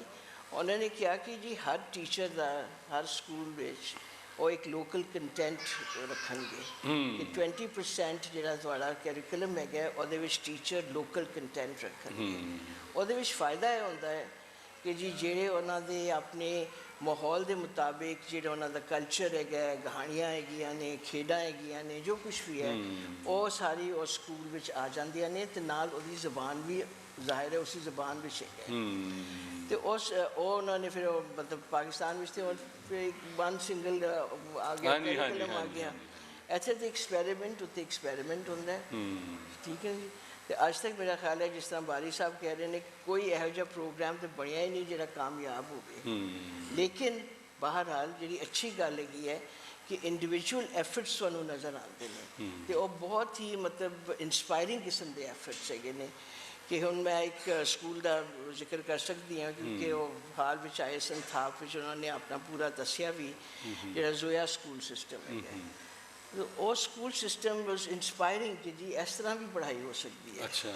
ਤੇ ਇਸ ਤਰ੍ਹਾਂ ਜਗ੍ਹਾ ਜਗ੍ਹਾ ਤੋਂ ਨੇ ਛੋਟੇ ਛੋਟੇ ਐਫਰਟਸ ਨਜ਼ਰ ਆਉਂਦੇ ਨੇ ਤੇ ਅਗਰ ਜਿਹੜੇ ਮਤਲਬ ਐਜੂਕੇਸ਼ਨ ਮਤਲਬ ਮੈਂ ਤਾਂ ਬੱਚਿਆਂ ਦੀ ਐਜੂਕੇਸ਼ਨ ਵਿੱਚ ਬਿਲਕੁਲ ਨਹੀਂ ਹੈਗੀ ਸ਼ਾਮਿਲ ਲੇਕਿਨ ਜਿਹੜੇ ਉਹਦੇ ਵਿੱਚ ਕੰਮ ਕਰਦੇ ਨੇ ਉਹਨਾਂ ਨੂੰ ਜਾ ਕੇ ਵੇਖਣਾ ਚਾਹੀਦਾ ਹੈ ਕਿ ਦੁਨੀਆ ਕੀ ਕਰ ਰਹੀ ਹੈ ਕਿਹੜੇ ਕਾਮਯਾਬ ਮਾਡਲਸ ਨੇ ਕਿਸ ਤਰ੍ਹਾਂ ਹੋਣਾ ਚਾਹੀਦਾ ਇੱਥੇ ਅਸੀਂ ਤੇ ਮਤਲਬ ਬ੍ਰੌਡ ਗੱਲ ਕੀਤੀ ਹੈ ਨਾ ਕਿ ਜੀ ਕਲਚਰ ਦੇ ਨਾਲ ਜੁੜਨਾ ਚਾਹੀਦਾ ਕਲਚਰ ਦੇ ਨਾਲ ਜ਼ੁਬਾਨ ਵੀ ਹੈਗੀ ਹੈ ਜ਼ੁਬਾਨ ਵਹੀਕਲ ਹੁੰਦੀ ਹੈ ਕਲਚਰ ਦੀ ਉਹ ਸਾਰੀ ਚੀਜ਼ ਇਕੱਠੀ ਹੋ ਜਾਂਦੀ ਹੈ ਮਨਸੂਬਾ ਮੈਂ ਇਸ ਵਾਸਤੇ ਵੀ ਕਹਿੰਦੀ ਹਾਂ ਕਿ ਜਿਹੜੀ ਯੂਨੀਵਰਸਿਟੀ ਅਸੀਂ ਕਾਇਮ ਕੀਤੀ ਸੀ ਇੰਨੀ ਮਿਹਨਤ ਨਾਲ ਉਹ ਬੜੀ ਰੈਡੀਕਲ ਕਿਸਮ ਦੀ ਯੂਨੀਵਰਸਿਟੀ ਸੀ ਕਿਉਂਕਿ ਇੱਕ ਵਾਹਿਦ ਜਗ੍ਹਾ ਸੀ ਜਿੱਥੇ ਮਦਰ ਟੰਗ ਨੂੰ ਬਹੁਤ ਜ਼ਿਆਦਾ ਐਮਫੈਸਿਸ ਦਿੱਤਾ ਜਾ ਰਿਹਾ ਸੀ ਤੇ ਅਸੀਂ ਸਾਰੇ ਮਤਲਬ ਬੜੇ ਇਕਬਾਲ ਕੈਸਰ ਵੀ ਬੈਠੇ ਨੇ ਹੋਰ ਵੀ ਬੈਠੇ ਨੇ ਨੈਨਸੂਟ ਵੀ ਬੈਠੇ ਨੇ ਸਾਰੇ ਆਦੇ ਉੱਥੇ ਪੜ੍ਹਾਉਂਦੇ ਸਨ ਨਾ ਇਹਨਾਂ ਕੋਲੋਂ ਜ਼ਿਆਦਾ ਕੌਣ ਜਾਣਦਾ ਹੋਏਗਾ ਜ਼ਬਾਨ ਦੇ ਬਾਰੇ ਵਿੱਚ ਤੇ ਆਪਣੇ ਕਲਚਰ ਦੇ ਬਾਰੇ ਵਿੱਚ ਤੇ ਕੀ ਹੋਇਆ ਉਸ ਯੂਨੀਵਰਸਿਟੀ ਨਾਲ ਜੀ ਅਰਬ ਆ ਗਏ ਤਾਂ ਉਹਨਾਂ ਨੇ ਖਰੀਦ ਲਈ ਖਤਮ ਹੋ ਗਈ ਇਸ ਖੇਡ ਪਿੱਛੇ ਤੁਹਾਨੂੰ ਪਤਾ ਕਿ ਕੌਣ ਸਾ ਮੈਂ ਹੁਣ ਨਾਂ ਨਹੀਂ ਲੈ ਸਕਦੀ ਸਟੇਜ 'ਤੇ ਲੇਕਿਨ ਸਾਰੇ ਸਮਝ ਗਏ ਸੋ ਉਹ ਚਾਹੁੰਦੇ ਹੀ ਨਹੀਂ ਕਿ ਜੀ ਇੱਥੇ ਕੋਈ ਇਹੋ ਜਿਹੀ ਐਕਸਪੈਰੀਮੈਂਟ ਹੋਵੇ ਜਾਂ ਇਹੋ ਜਿਹਾ ਕੰਮ ਹੋਵੇ ਜਿਹੜਾ ਮਤਲਬ ਇੱਕ ਟਰਾਂਸਫੋਰਮੇਟਿਵ ਹੋਵੇ ਇੱਕ ਵੱਖਰੀ ਲਾਈਨ ਦੇ ਉੱਤੇ ਕੰਮ ਕੀਤਾ ਜਾਏ ਅੱਛਾ ਤੁਹਾਨੂੰ ਇਹ ਲੱਗਦਾ ਕਿ ਮਦਰ ਟੰਗ ਦੇ ਨਾਲ ਜੋ ਬਹਿਸ ਹੋ ਰਹੀ ਹੈ ਇਹ ਸਵਾਲ ਇਸ ਵਾਸਤੇ ਅਹਿਮ ਹੈ ਕਿ ਸਾਡੇ ਕੋਲ ਇੱਕੋ ਤਜਰਬਾ ਹੈ ਮਦਰ ਟੰਗ ਦਾ ਜਿਹੜਾ ਸਿੰਧੀ ਦਾ ਹੈਗਾ ਲੇਕਿਨ ਸਿੰਧੀ ਦੀ ਐਜੂਕੇਸ਼ਨ ਸਿਸਟਮ ਕੋਈ ਬਹੁਤ ਅੱਛਾ ਨਹੀਂ ਹੈਗਾ ਯਾਨੀ ਅਸੀਂ ਇਹ ਨਹੀਂ ਦੇਖਦੇ ਕਿ ਉੱਥੋਂ ਅੱਛੇ ਡਾਕਟਰ ਨਿਕਲ ਰਹੇ ਨੇ ਅੱਛੇ ਲੋਕ ਨਿਕਲ ਰਹੇ ਦੇਖੋ ਉਹ ਮਦਰ ਟੰਗ ਦੇ ਵਿੱਚ ਤਾਂ ਪੜ੍ਹਾਈ ਜਾ ਰਹੀ ਹੈ ਅੰਗਰੇਜ਼ਾਂ ਦੇ ਦੌਰ ਤੋਂ ਲੇਕਿਨ ਮੈਨੂੰ ਲੱਗਦਾ ਕਿ ਸ਼ਾਇਦ ਇੱਕ ਇਹ ਵੀ ਵਜ੍ਹਾ ਹੈ ਮਦਰ ਟੰਗ ਦੇ ਕੇਸ ਦੇ ਕਮਜ਼ੋਰ ਹੋਣ ਦੀ ਕਿ ਜੋ ਸਿੰਧ ਦਾ ਮਤਲਬ ਇੱਕ ਮੈਟ੍ਰਿਕ ਕੀਤਾ ਹੋਇਆ ਬੱਚਾ ਹੈਗਾ ਕਿਉਂਕਿ ਬਾਰੀ ਸਾਹਿਬ ਤੁਸੀਂ ਵੀ ਇਹਦੇ 'ਤੇ ਜ਼ਰੂਰ ਰਿਸਪੌਂਡ ਕਰੋ ਕਿਉਂਕਿ ਇਹ ਇੱਕ ਕਿਉਂਕਿ ਵਾਹਿਦ ਹੀ ਤਜਰਬਾ ਹੈ ਨਾ ਸਾਡੇ ਕੋਲ 72 ਤੋਂ ਬਾਅਦ ਤਾਂ ਇਹ ਇਕੱਲਾ ਹੀ ਰਹਿ ਗਿਆ ਨਾ ਹਾਂ ਅਗਰ ਤੁਸੀਂ KP ਦੀ ਤਰਫ ਵੇਖੋ ਹਾਂ ਆਈ ਡਿਡਨਟ ਨੋ ਦੈਟ ਮਤਲਬ ਮੈਨੂੰ ਨਹੀਂ ਪਤਾ ਸੀ ਕਿ ਇੱਕ ਅਸੀਂ ਕਿਤਾਬ ਅੰਗਰੇਜ਼ੀ ਵਿੱਚ ਲਿਖੀ ਸੀ ਯੂਨੈਸਕੋ ਦਾ ਇੱਕ ਕੰਮ ਸੀ ਸਾਨੂੰ ਦਿੱਤਾ ਕਰਨ ਵਿੱਚ ਜਿਹਦੇ ਵਿੱਚ ਟੱਪੇ ਅਤੇ ਬਾਕੀ ਮਤਲਬ ਜਿਹੜੇ ਕਲਚਰ ਦੇ ਹਿੱਸੇ ਹੁੰਦੇ ਨੇ ਡੋਮੇਨਸ ਹੁੰਦੀਆਂ ਨੇ ਉਹਦੇ ਬਾਰੇ ਵਿੱਚ ਸੀ ਅਤੇ ਅਸੀਂ ਉੱਥੇ ਵਰਕਸ਼ਾਪ ਕਰ ਰਹੇ ਸਾਂ ਅਤੇ ਮੈਂ ਟੀਚਰਸ ਨੂੰ ਕਿਹਾ ਕਿ ਜੀ ਇਹਦੀ ਅਸੀਂ ਪਸ਼ਤੋ ਵਿੱਚ ਵੀ ਟਰਾਂਸਲੇਸ਼ਨ ਕਰ ਦਿੰਦੇ ਤਾਂ ਉਹਨਾਂ ਨੇ ਕਿਹਾ ਨਹੀਂ ਪਸ਼ਤੋ ਵਿੱਚ ਨਾ ਕਰੋ ਸਾਨੂੰ ਪੜ੍ਹਨ ਨਹੀਂ ਆਉਂਦਾ ਪਸ਼ਤੋ ਅਤੇ ਉਹ ਬੋਲਦੇ ਸਾਰੇ ਪਸ਼ਤੋ ਵਿੱਚ ਹੈਗੇ ਨੇ ਅਤੇ ਮੈਨੂੰ ਤਾਂ ਬੜੀ ਹੈਰਾਨਗੀ ਹੋਈ ਕਿ ਜੀ ਉਹਨਾਂ ਦੀ ਸਕ੍ਰਿਪਟ ਇਹੋ ਜਿਹੀ ਹੈਗੀ ਹੈ ਜਾਂ ਐਲਫਾਬੈਟ ਇਹੋ ਜਿਹੀ ਹੈਗੀ ਹੈ ਕਿ ਉਹ ਜ਼ੁਬਾਨ ਹੀ ਨਹੀਂ ਸਮਝਦੇ ਲਿਖੀ ਹੋਈ ਜ਼ੁਬਾਨ ਉਹ ਪੜ੍ਹ ਹੀ ਨਹੀਂ ਸਕਦੇ ਅਤੇ ਇਹੋ ਜਿਹੇ ਵੀ ਮਸਲੇ ਇਹ ਮਸਲੇ ਹੈਗੇ ਨੇ ਅਤੇ ਅਗਰ ਤੁਸੀਂ ਪੰਜਾਬੀ ਲਿਆਓਗੇ ਤਾਂ ਉਹ ਵੀ ਕਾਫੀ ਅੱਛਾ ਚਲੋ ਠੀਕ ਹੈ ਜੀ ਭਾਈ ਸਾਹਿਬ ਆਖਰੀ ਫਿਰ ਸਵਾਲ ਸੋ ਉਹਦਾ ਮਸਲਾ ਹੈ ਸਰ ਕਿ ਅਸੀਂ ਬੇਸਿਕਲੀ ਪਾਕਿਸਤਾਨ 'ਚ ਕੋਈ ਵੀ ਜ਼ਬਾਨ ਸਹੀ ਤਰੀਕੇ ਨਾਲ ਨਹੀਂ ਪੜ੍ਹਾ ਰਹੇ ਨਾ ਅਤੇ ਉਹ ਕੁਆਲਿਟੀ ਐਜੂਕੇਸ਼ਨ ਦੀ ਇੰਨੀ ਬੁਰੀ ਹੈ ਕਿ ਫਿਰ ਇਹ ਫਰਕ ਕਰਨਾ ਕਿ ਜੀ ਉਹ ਸਿੰਧੀ 'ਚ ਪੜ੍ਹ ਰਿਹਾ ਸੀ ਫਿਰ ਵੀ ਨਹੀਂ ਅੱਛਾ ਕੀਤਾ ਉਹ ਪੜ੍ਹਾਈ ਸਿੰਧੀ ਅੱਛੀ ਨਹੀਂ ਰਹੇ ਨਾ ਉਰਦੂ ਅੱਛੀ ਪੜ੍ਹਾ ਰਹੇ ਨਾ ਅੰਗਰੇਜ਼ੀ ਅੱਛੀ ਪੜ੍ਹਾ ਰਹੇ ਅੰਗਰੇਜ਼ੀ 'ਚ ਅਸੀਂ ਕਹਿ ਦਿੰਦੇ ਹਾਂ ਉਹ ਜੀ ਇਹ ਫੋਰਨ ਲੈਂਗੁਏਜ ਹੈ ਇਸ ਵਾਸਤੇ ਅੱਛੀ ਨਹੀਂ ਪਰ ਉਰਦੂ ਵੀ ਨਹੀਂ ਪੜ੍ਹਾਈ ਜਾਂਦੀ ਉਹਦਾ ਰਿਜ਼ਲਟ ਵੀ ਓਨਾ ਹੀ ਭੈੜਾ ਆਉਂਦਾ ਹੈ ਪਸ਼ਤੋ ਔਰ ਸਿੰਧੀ ਦਾ ਵੀ ਤੁਸੀਂ ਸੁਣ ਲਿਆ ਅਸਲ ਮਸਲਾ ਤਾਂ ਉਹ ਲੈਂਗੁਏਜ ਜਿਹੜੀ ਜਿੰਨੀ ਲੈਂਗੁਏਜ ਜ਼ਬਾਨਾਂ ਨੇ ਉਹਨਾਂ ਨੂੰ ਚੰਗੇ ਤਰੀਕੇ ਨਾਲ ਪੜ੍ਹਾਉਣ ਦਾ ਹੈ ਨਾ ਕਿ ਸਾਨੂੰ ਲੈਂਗੁਏਜ ਐਜ਼ ਲੈਂਗੁਏਜ ਪੜ੍ਹਾਉਣਾ ਨਹੀਂ ਆ ਰਿਹਾ ਇੱਕ ਤਾਂ ਇਹ ਗੱਲ ਹੈ ਸਰ ਛੋਟੀ ਜਿਹੀ ਇੱਕ ਹੋਰ ਗੱਲ ਦੂਸਰੀ ਗੱਲ ਹੈ ਕਿ ਦੇਖੋ ਚਾਹੇ ਕੁਛ ਵੀ ਹੈ ਪਰ ਤੁਸੀਂ ਸਿੰਧ ਅਤੇ ਖੈਬਰ ਪਖਤੂਨਖਵਾ 'ਚ ਲੋਕਾਂ ਨੂੰ ਸ਼ਰਮਿੰਦਗੀ ਨਹੀਂ ਹੈ ਜ਼ਬਾਨ 'ਤੇ ਉਹਨਾਂ ਨੂੰ ਬੋਲਣ ਵਿੱਚ ਵੀ ਕੋਈ ਮਸਲੇ ਨਹੀਂ ਉਹਦੀ ਮਾਰਕੀਟ ਕਾਫੀ ਬੜੀ ਹੈ ਉੱਥੇ ਅਖਬਾਰ ਵੀ ਨੇ ਮੀਡੀਆ ਵੀ ਹੈ ਬਾਕੀ ਚੀਜ਼ਾਂ ਵੀ ਨੇ ਹਾਂ ਇੱਥੇ ਪੰਜਾਬ ਸਿੰਧ 'ਚ ਬਹੁਤ ਹੈ ਇੱਥੇ ਪੰਜਾਬ 'ਚ ਤਾਂ ਉਹ ਵੀ ਬਿਲਕੁਲ ਨਹੀਂ ਨਾ ਪੰਜਾਬ ਨਾਲ ਤਾਂ ਉਹ ਡਬਲ ਦੂਰੀ ਇੱਕ ਕਿਸਮ ਕੀ ਹੋ ਜਾਂਦੀ ਹੈ ਕਿ ਸਕੂਲ ਮਨਾ ਕਰ ਰਹੇ ਨੇ ਕਿ ਤੁਸੀਂ ਸਕੂਲੇ ਪੰਜਾਬੀ ਬੋਲ ਨਹੀਂ ਸਕਦੇ ਜੇ ਬੋਲੋਗੇ ਤਾਂ ਸਜ਼ਾ ਹੋਏਗੀ ਅਤੇ ਫਲਾਨਾ ਹੋਏਗਾ ਅਤੇ ਇਹ ਤਾਂ ਸਾਨੂੰ ਮੇਜਰ ਚੇਂਜ ਚਾਹੀਦਾ ਹੈ ਨਾ ਤਾਂ ਕਿ ਅਸੀਂ ਰੀਹੈਬਿਲਿਟੇਟ ਕਰ ਸਕੀਏ ਮੈਨੂੰ ਲੱਗਦਾ ਕਿ ਪੰਜਾਬ ਵਿੱਚ ਜਿਹੜੀ ਉਹਨਾਂ ਦੀ ਲੈਂਗੁਏਜ ਪਾਲਿਸੀ ਸੀ ਉਹ ਪੰਜਾਬੀ ਮੁਸਲਮਾਨ ਕਾਫੀ ਟਾਰਗੇਟ ਹੈਗਾ ਸੀ ਇਹ ਜਿਹੜਾ ਉਹਨੂੰ ਫਾਰਸੀ ਇਸ ਇਲਾਕੇ ਤੋਂ ਛੱਡੀ ਨਹੀਂ ਜਾ ਸਕਦੀ ਸੀ ਅਤੇ ਫਾਰਸੀ ਨੂੰ ਛੱਡਣ ਵਾਸਤੇ ਇੱਕ ਉਰਦੂ ਨੂੰ CD ਬਣਾਇਆ ਗਿਆ ਮੈਨੂੰ ਤਾਂ ਲੱਗਦਾ ਹੈ ਅਤੇ ਹੁਣ ਲੋ ਦੀ ਤੁਸੀਂ ਸਾਰੀ ਗੱਲ ਸੁਣ ਲਈ ਹੈ ਅਤੇ ਕੋਈ ਸਵਾਲ ਜਵਾਬ ਅਗਰ ਹੋਣ ਤਾਂ ਦੱਸੋ ਤੁਸੀਂ ਹਾਂਜੀ ਕੋਈ ਮਾਈਕ ਹੈਗਾ ਤਾਂ ਉੱਥੇ ਜਾਓ ਜੀ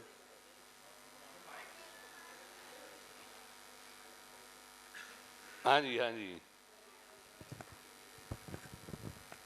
sir sorry for my bad Punjabi ਸਵਾਲ ਹੀ ਕਰਨਾ ਸਵਾਲ ਹੀ ਗਏ ਸੋ ਤੁਸੀਂ ਅਸੀਂ ਹਮੇਸ਼ਾ ਕਲੋਨੀਅਲ ਦੌਰ ਤੇ ਸੁੱਟਨੇ ਆ ਸਾਰੀ ਹਰ ਚੀਜ਼ ਠੀਕ ਹੈ। ਉਹ ਬ੍ਰਿਟਿਸ਼ ਕਰਤੀ ਸਾਡੀ ਪੰਜਾਬ ਦੀ ਜ਼ਬਾਨ। ਮੇਰੀ ਤਹਿਕੀਕ ਤੇ ਕਹਿੰਦੀ ਹੈ ਕਿ ਸਾਡਾ ਮਸਲਾ ਰੌਲਾ ਪੁਰਾਣਾ ਹੈ, ਅੱਛਾ ਇਹ ਤੇ 1000 ਈਸਵੀ ਤੋਂ ਚੱਲ ਰਿਹਾ ਫਾਰਸੀ ਦਾ, ਕਿਉਂਕਿ ਮੈਂ ਆਪ ਫਰਦਾਂ ਵੇਖੀਆਂ ਨੇ ਜਿਹੜੀ ਫਾਰਸੀ ਜ਼ਬਾਨ ਵਿੱਚ ਨੇ।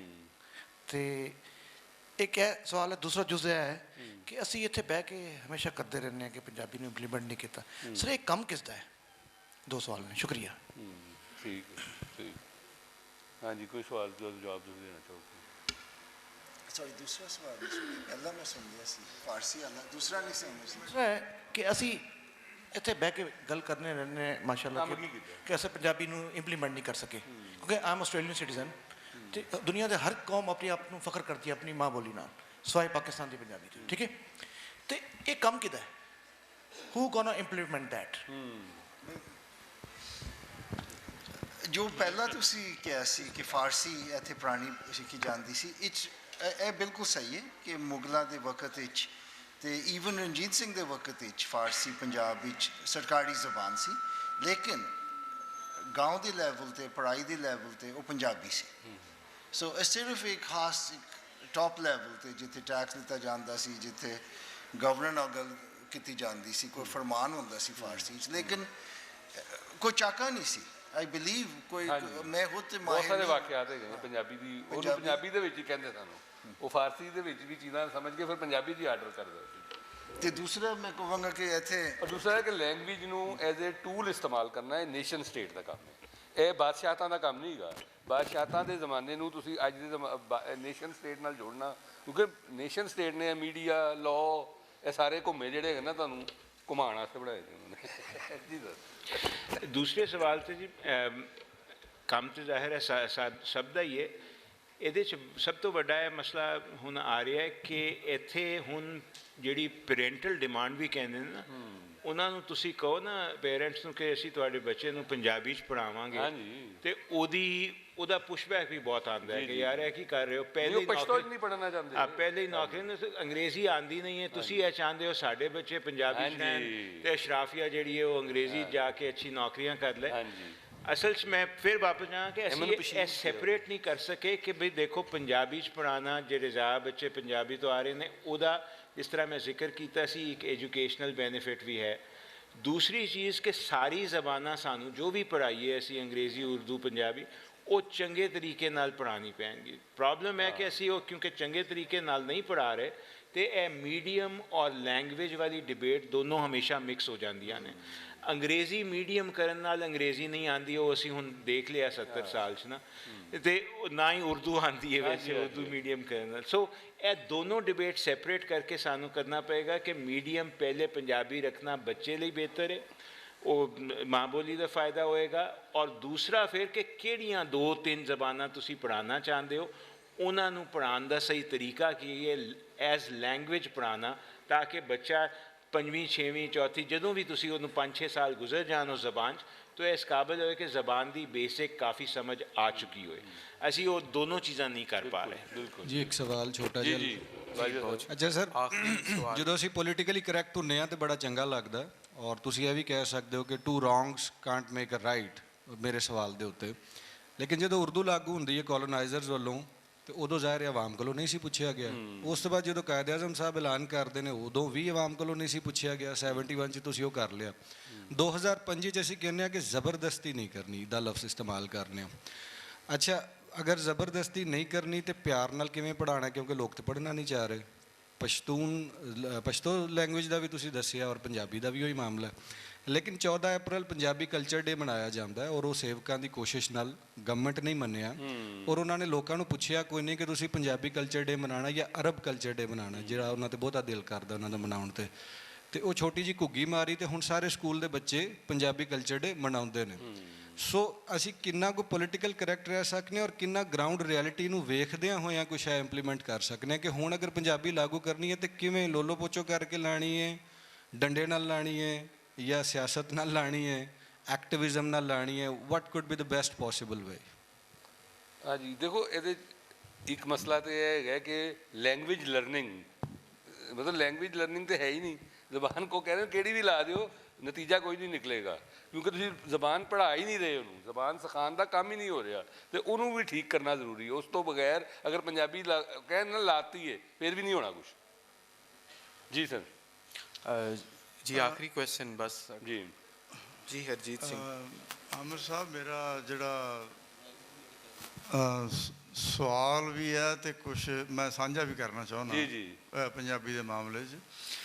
ਪਹਿਲੀ ਗੱਲ ਤਾਂ ਇਹ ਹੈ ਵੀ ਜਿਹੜੀ ਪੁਸ਼ ਬੈਕ ਹੁੰਦੀ ਹੈ ਨਾ ਪੇਰੈਂਟਸ ਵੱਲੋਂ, ਵੀ ਸਕੂਲਾਂ 'ਚ ਤੁਸੀਂ ਪੰਜਾਬੀ ਲਾਓ ਤੇ ਪੁਸ਼ ਬੈਕ ਕਰਦੇ ਨੇ, ਉਹਦਾ ਕਾਰਨ ਮੇਨ ਇਹ ਆ ਕਿ ਸਟੇਟ ਪੈਟਰਨੇਜ ਹੈ ਨੇ। ਠੀਕ ਹੈ। ਜੇ ਬੋਲੀ ਨੂੰ ਸਟੇਟ ਪੈਟਰਨੇਜ ਹੈ, ਪਤਾ ਕਿ ਜਿਹੜੇ ਪੰਜਾਬੀ ਪੜ੍ਹਨਗੇ ਉਹਨਾਂ ਨੂੰ ਨੌਕਰੀਆਂ ਮਿਲਣਗੀਆਂ, ਉਹਨਾਂ ਨੂੰ ਮਾਣ ਤਾਣ ਮਿਲੇਗਾ, ਤੇ ਪੇਰੈਂਟਸ ਹੀ ਕਹਿਣਗੇ ਸਾਡੇ ਬੱਚੇ ਨੂੰ ਪੰਜਾਬੀ ਪੜ੍ਹਾਓ।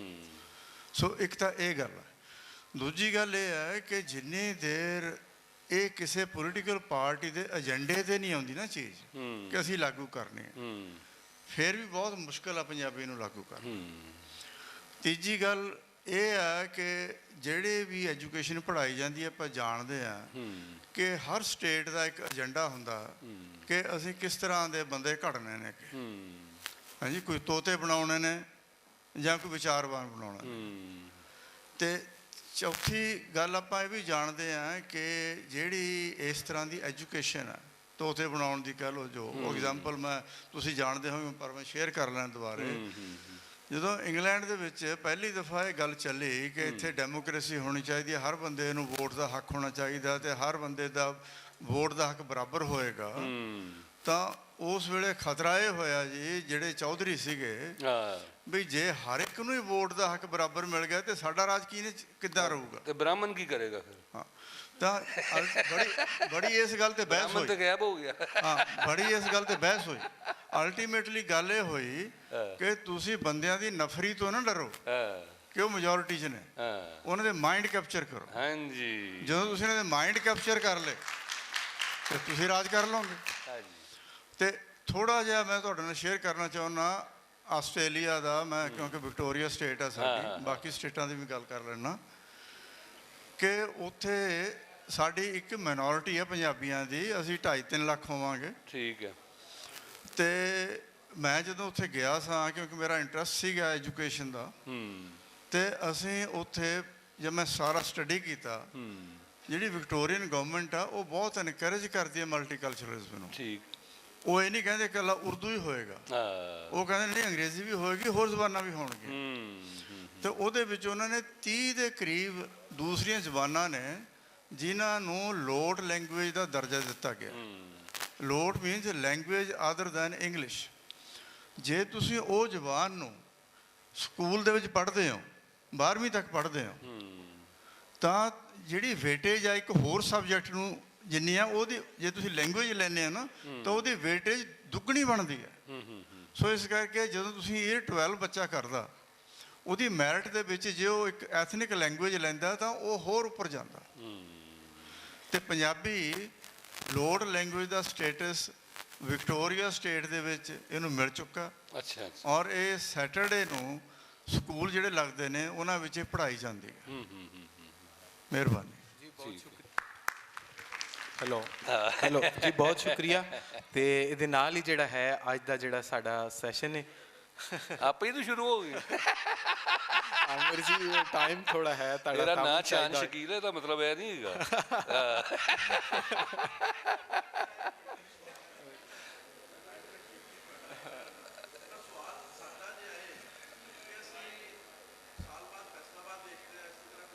ਅਸਾਈਨਮੈਂਟ ਵੇਖਦੇ ਆ ਪੰਜਾਬੀ ਦਾ। ਹਾਂਜੀ। ਤੇ ਅਸਲ ਚੀਜ਼ ਇਹ ਵੀ ਅਗਰ ਅਸੀਂ ਪੰਜਾਬੀ ਨੂੰ ਪ੍ਰਮੋਟ ਕਰਨਾ ਹੈ ਤੇ ਸਾਡੇ ਜਿਹੜੇ ਪੰਜਾਬੀ ਲਿਖਾਰੀ ਨੇ ਉਹਨਾਂ ਨੇ ਕੋਈ ਐਸੀ ਟਰਮੀਨੋਲੋਜੀ ਬਣਾਈ ਹੈ ਵੀ ਜਿਹੜਾ ਮੈਡੀਕਲ ਵਿੱਚ ਅਸੀਂ ਉਹਨਾਂ ਦੇ ਲਫ਼ਜ਼ਾਂ ਦੇ ਮੁਤਬਾਦਲ ਅਸੀਂ ਲਫ਼ਜ਼ ਦੇ ਸਕੀਏ। ਇੰਜੀਨੀਅਰਿੰਗ ਵਿੱਚ ਅਸੀਂ ਕੋਈ ਐਸੀ ਚੀਜ਼ ਬਣਾਈ ਹੈ ਪੰਜਾਬੀਆਂ ਨੇ ਕਿ ਅਸੀਂ ਉਹ ਅੱਖਰ ਜਿਹੜੇ ਨੇ ਉਹ ਅਸੀਂ ਉਹਨਾਂ ਨੂੰ ਉਹਨਾਂ ਦਾ ਮੁਤਬਾਦਲ ਦੇ ਕੇ ਤੇ ਆਪਣੇ ਨਿਆਣਿਆਂ ਨੂੰ ਇਹ ਗੱਲ ਕਹੀਏ। ਅਸੀਂ ਪੰਜਾਬੀ ਮੈਂ ਇੱਕ ਮਿੰਟ ਮੇਰੀ ਗੁਜ਼ਾਰਿਸ਼ ਸੁਣ ਲਓ ਨਾ, ਵੇਖੋ ਕ੍ਰਾਸ ਟਾਕ ਨਹੀਂ, ਤੁਸੀਂ ਮਾਸ਼ਾਅੱਲਾ ਦਾਨਿਸ਼ਵਰ ਹੋ। ਪਹਿਲੀ ਗੱਲ ਤੇ ਕਿ ਸਾਨੂੰ ਪੰਜਾਬੀ ਪ੍ਰਮੋਟ ਕਰਨੀ ਆਉਂਦੀ ਨਹੀਂ ਜਾਂ ਅਸੀਂ ਕਰਨਾ ਹੀ ਨਹੀਂ ਚਾਹੁੰਦੇ। ਤੁਸੀਂ ਇੱਥੇ ਅੱਜ ਲਾਚੇ ਦੇ ਕੁੜਤੇ ਪਾ ਕੇ ਫੈਸਲਾਬਾਦ ਵਿੱਚ ਫਿਰੋ ਜਾਂ ਇੱਥੇ ਬੈਠੋ ਸਟੇਜ ਤੇ ਇੱਕ ਹੋਰ ਜੈਸਟਰ ਬਾਹਰ ਜਾਏਗਾ ਕਿ ਯਾਰ ਸਾਡੇ ਜਿਹੜੇ ਪ੍ਰਾਹੁਣੇ ਆਏ ਨੇ ਨਾ ਉਹ ਪੰਜਾਬੀ ਲੱਗ ਰਹੇ ਸੀ। ਅਸੀਂ ਗੱਲਾਂ ਕਰਨੇ ਆ ਨਹੀਂ ਸਰ, ਹੱਸ ਕੇ ਨਹੀਂ ਗੁਜ਼ਾਰਾ। ਦੇਖੋ ਮੈਂ ਪੇਸ਼ੇ ਦੇ ਇਤਬਾਰ ਨਾਲ ਮੇਰੀ ਗੁਜ਼ਾਰਿਸ਼ ਸੁਣ ਲਓ। ਦੇਖੋ ਮੈਂ ਜੰਗਲ, ਇੱਕ ਮਿੰਟ ਬੇਟਾ ਠਹਿਰ ਜਾਣਾ ਯਾਰ, ਚੱਟਾ ਸਾਹਿਬ ਸਵਾਲ ਹੀ ਕਰ ਰਿਹਾ ਸਰ ਮੈਂ। ਦੇਖੋ ਤੁਸੀਂ ਜਾਂਗਲੀ, ਮੈਂ ਜਾਂਗਲੀ ਹਾਂ, ਜਾਂਗਲੀ ਤੇ ਸ਼ਹਿਰੀ ਪੰਜਾਬੀ ਦੀ ਕੋਈ ਵੰਡ ਪਾਈ ਹੋਈ ਹੈ, ਉਹਨੂੰ ਅਸੀਂ ਮੁਕਾ ਨਹੀਂ ਸਕੇ। ਤੁਸੀਂ ਮੇਰੇ ਸਿਰਫ ਇੰਨਾ ਕਿ ਅਸੀਂ ਉਹਦੇ ਵਾਸਤੇ ਕੀ ਕਰ ਰਹੇ ਹਾਂ, ਜਾਂ ਅਸੀਂ ਕਿੰਨਾ ਕੁ ਪ੍ਰੋਟੈਸਟ ਕਰ ਲੈਂਦੇ ਹਾਂ ਸਾਲ 'ਚ, ਕਿ ਦਾਨਿਸ਼ਵਰ ਇਕੱਠੇ ਕਰਕੇ ਸਾਡੇ ਵਰਗੇ ਵੀ ਨਾਲ ਆਵਾਮ ਬੇਵਕੂਫ ਜਿਹੜੀ ਉਹਨਾਂ ਨੂੰ ਲਾ ਕੇ, ਤਾਂ ਕਿ ਉਤਲੀ ਸਤ੍ਹਾ 'ਤੇ ਉਹ ਜਾਵੇ ਕਿ ਯਾਰ ਇੱਥੇ ਅਸੀਂ ਇਹਨੂੰ ਆਪਣੇ ਕੋਰਸ ਵਿੱਚ ਵੀ ਸ਼ਾਮਲ ਕਰੀਏ, ਤੇ ਹੁਣ ਸਾਡੇ 'ਤੇ ਥੋੜ੍ਹਾ ਜਿਹਾ ਪ੍ਰੈਸ਼ਰ ਵੀ ਪੰਜਾਬੀ ਨੂੰ ਅੱਗੇ ਪ੍ਰਮੋਟ ਕਰਨਾ ਹੈ। ਗੱਲਾਂ ਤੋਂ ਇਲਾਵਾ ਇਹਦਾ ਹੱਲ ਦੱਸਣਾ ਸਰ ਤੁਸੀਂ। ਦੇਖੋ ਗੱਲ ਤੇ ਉਹ ਜਿਹੜੀ ਹਰਜਿੰਦਰ ਸਾਹਿਬ ਨੇ ਕੀਤੀ ਹੈ, ਗੱਲ ਉਹੀ ਹੈਗੀ ਹੈ ਕਿ ਸਟੇਟ ਪੈਟਰਨੇਜ ਮਿਲਣੀ ਚਾਹੀਦੀ ਹੈ, ਉਹਦੇ ਵਾਸਤੇ ਤੁਹਾਨੂੰ ਆਵਾਜ਼ ਚੁੱਕਣੀ ਚਾਹੀਦੀ ਹੈ, ਉਹਦੇ ਨਾਲ ਹੀ ਰਸਤਾ ਬਣੇਗਾ। ਦੂਜਾ ਅਸੀਂ ਆਪਣੇ ਲੈਵਲ 'ਤੇ, ਇੰਡੀਵਿਜੂਅਲ ਲੈਵਲ 'ਤੇ ਆਪਣੇ ਘਰਾਂ 'ਚ ਹੀ ਕਰ ਸਕਦੇ ਹਾਂ ਨਾ ਗੱਲ, ਆਪਣੀ ਦੁਕਾਨ 'ਤੇ ਕਰ ਸਕਦੇ ਹਾਂ, ਜਿੱਥੇ ਅਸੀਂ ਬੈਠਦੇ ਹਾਂ ਉੱਠਦੇ ਹਾਂ, ਉੱਥੇ ਇਹ ਕਹੀਏ ਕਿ ਸਾਨੂੰ ਕੋਈ ਵੀ ਲੈਂਗੁਏਜ ਜਿਹੜੀ ਹੈਗੀ ਉਹ ਸਾਇੰਸੀ ਔਰ ਕੋਈ ਘਟੀਆ ਜ਼ਬਾਨ ਨਹੀਂ ਹੁੰਦੀ, ਸਾਰੀ ਜ਼ਬਾਨਾਂ ਅੱਛੀਆਂ ਹੁੰਦੀਆਂ ਨੇ, ਔਰ ਮਦਰ ਟੰਗ ਜਿਹੜੀ ਹੈਗੀ ਹੈ ਉਸ ਤੋਂ ਸਾਨੂੰ ਗੱਲ ਸ਼ੁਰੂ ਕਰਨੀ ਚਾਹੀਦੀ ਹੈ। ਲਓ ਜੀ, ਮੇਰਾ ਖਿਆਲ ਹੈ। ਬਹੁਤ ਸ਼ੁਕਰੀਆ, ਬਹੁਤ ਮਿਹਰਬਾਨੀ ਜੀ। ਤੇ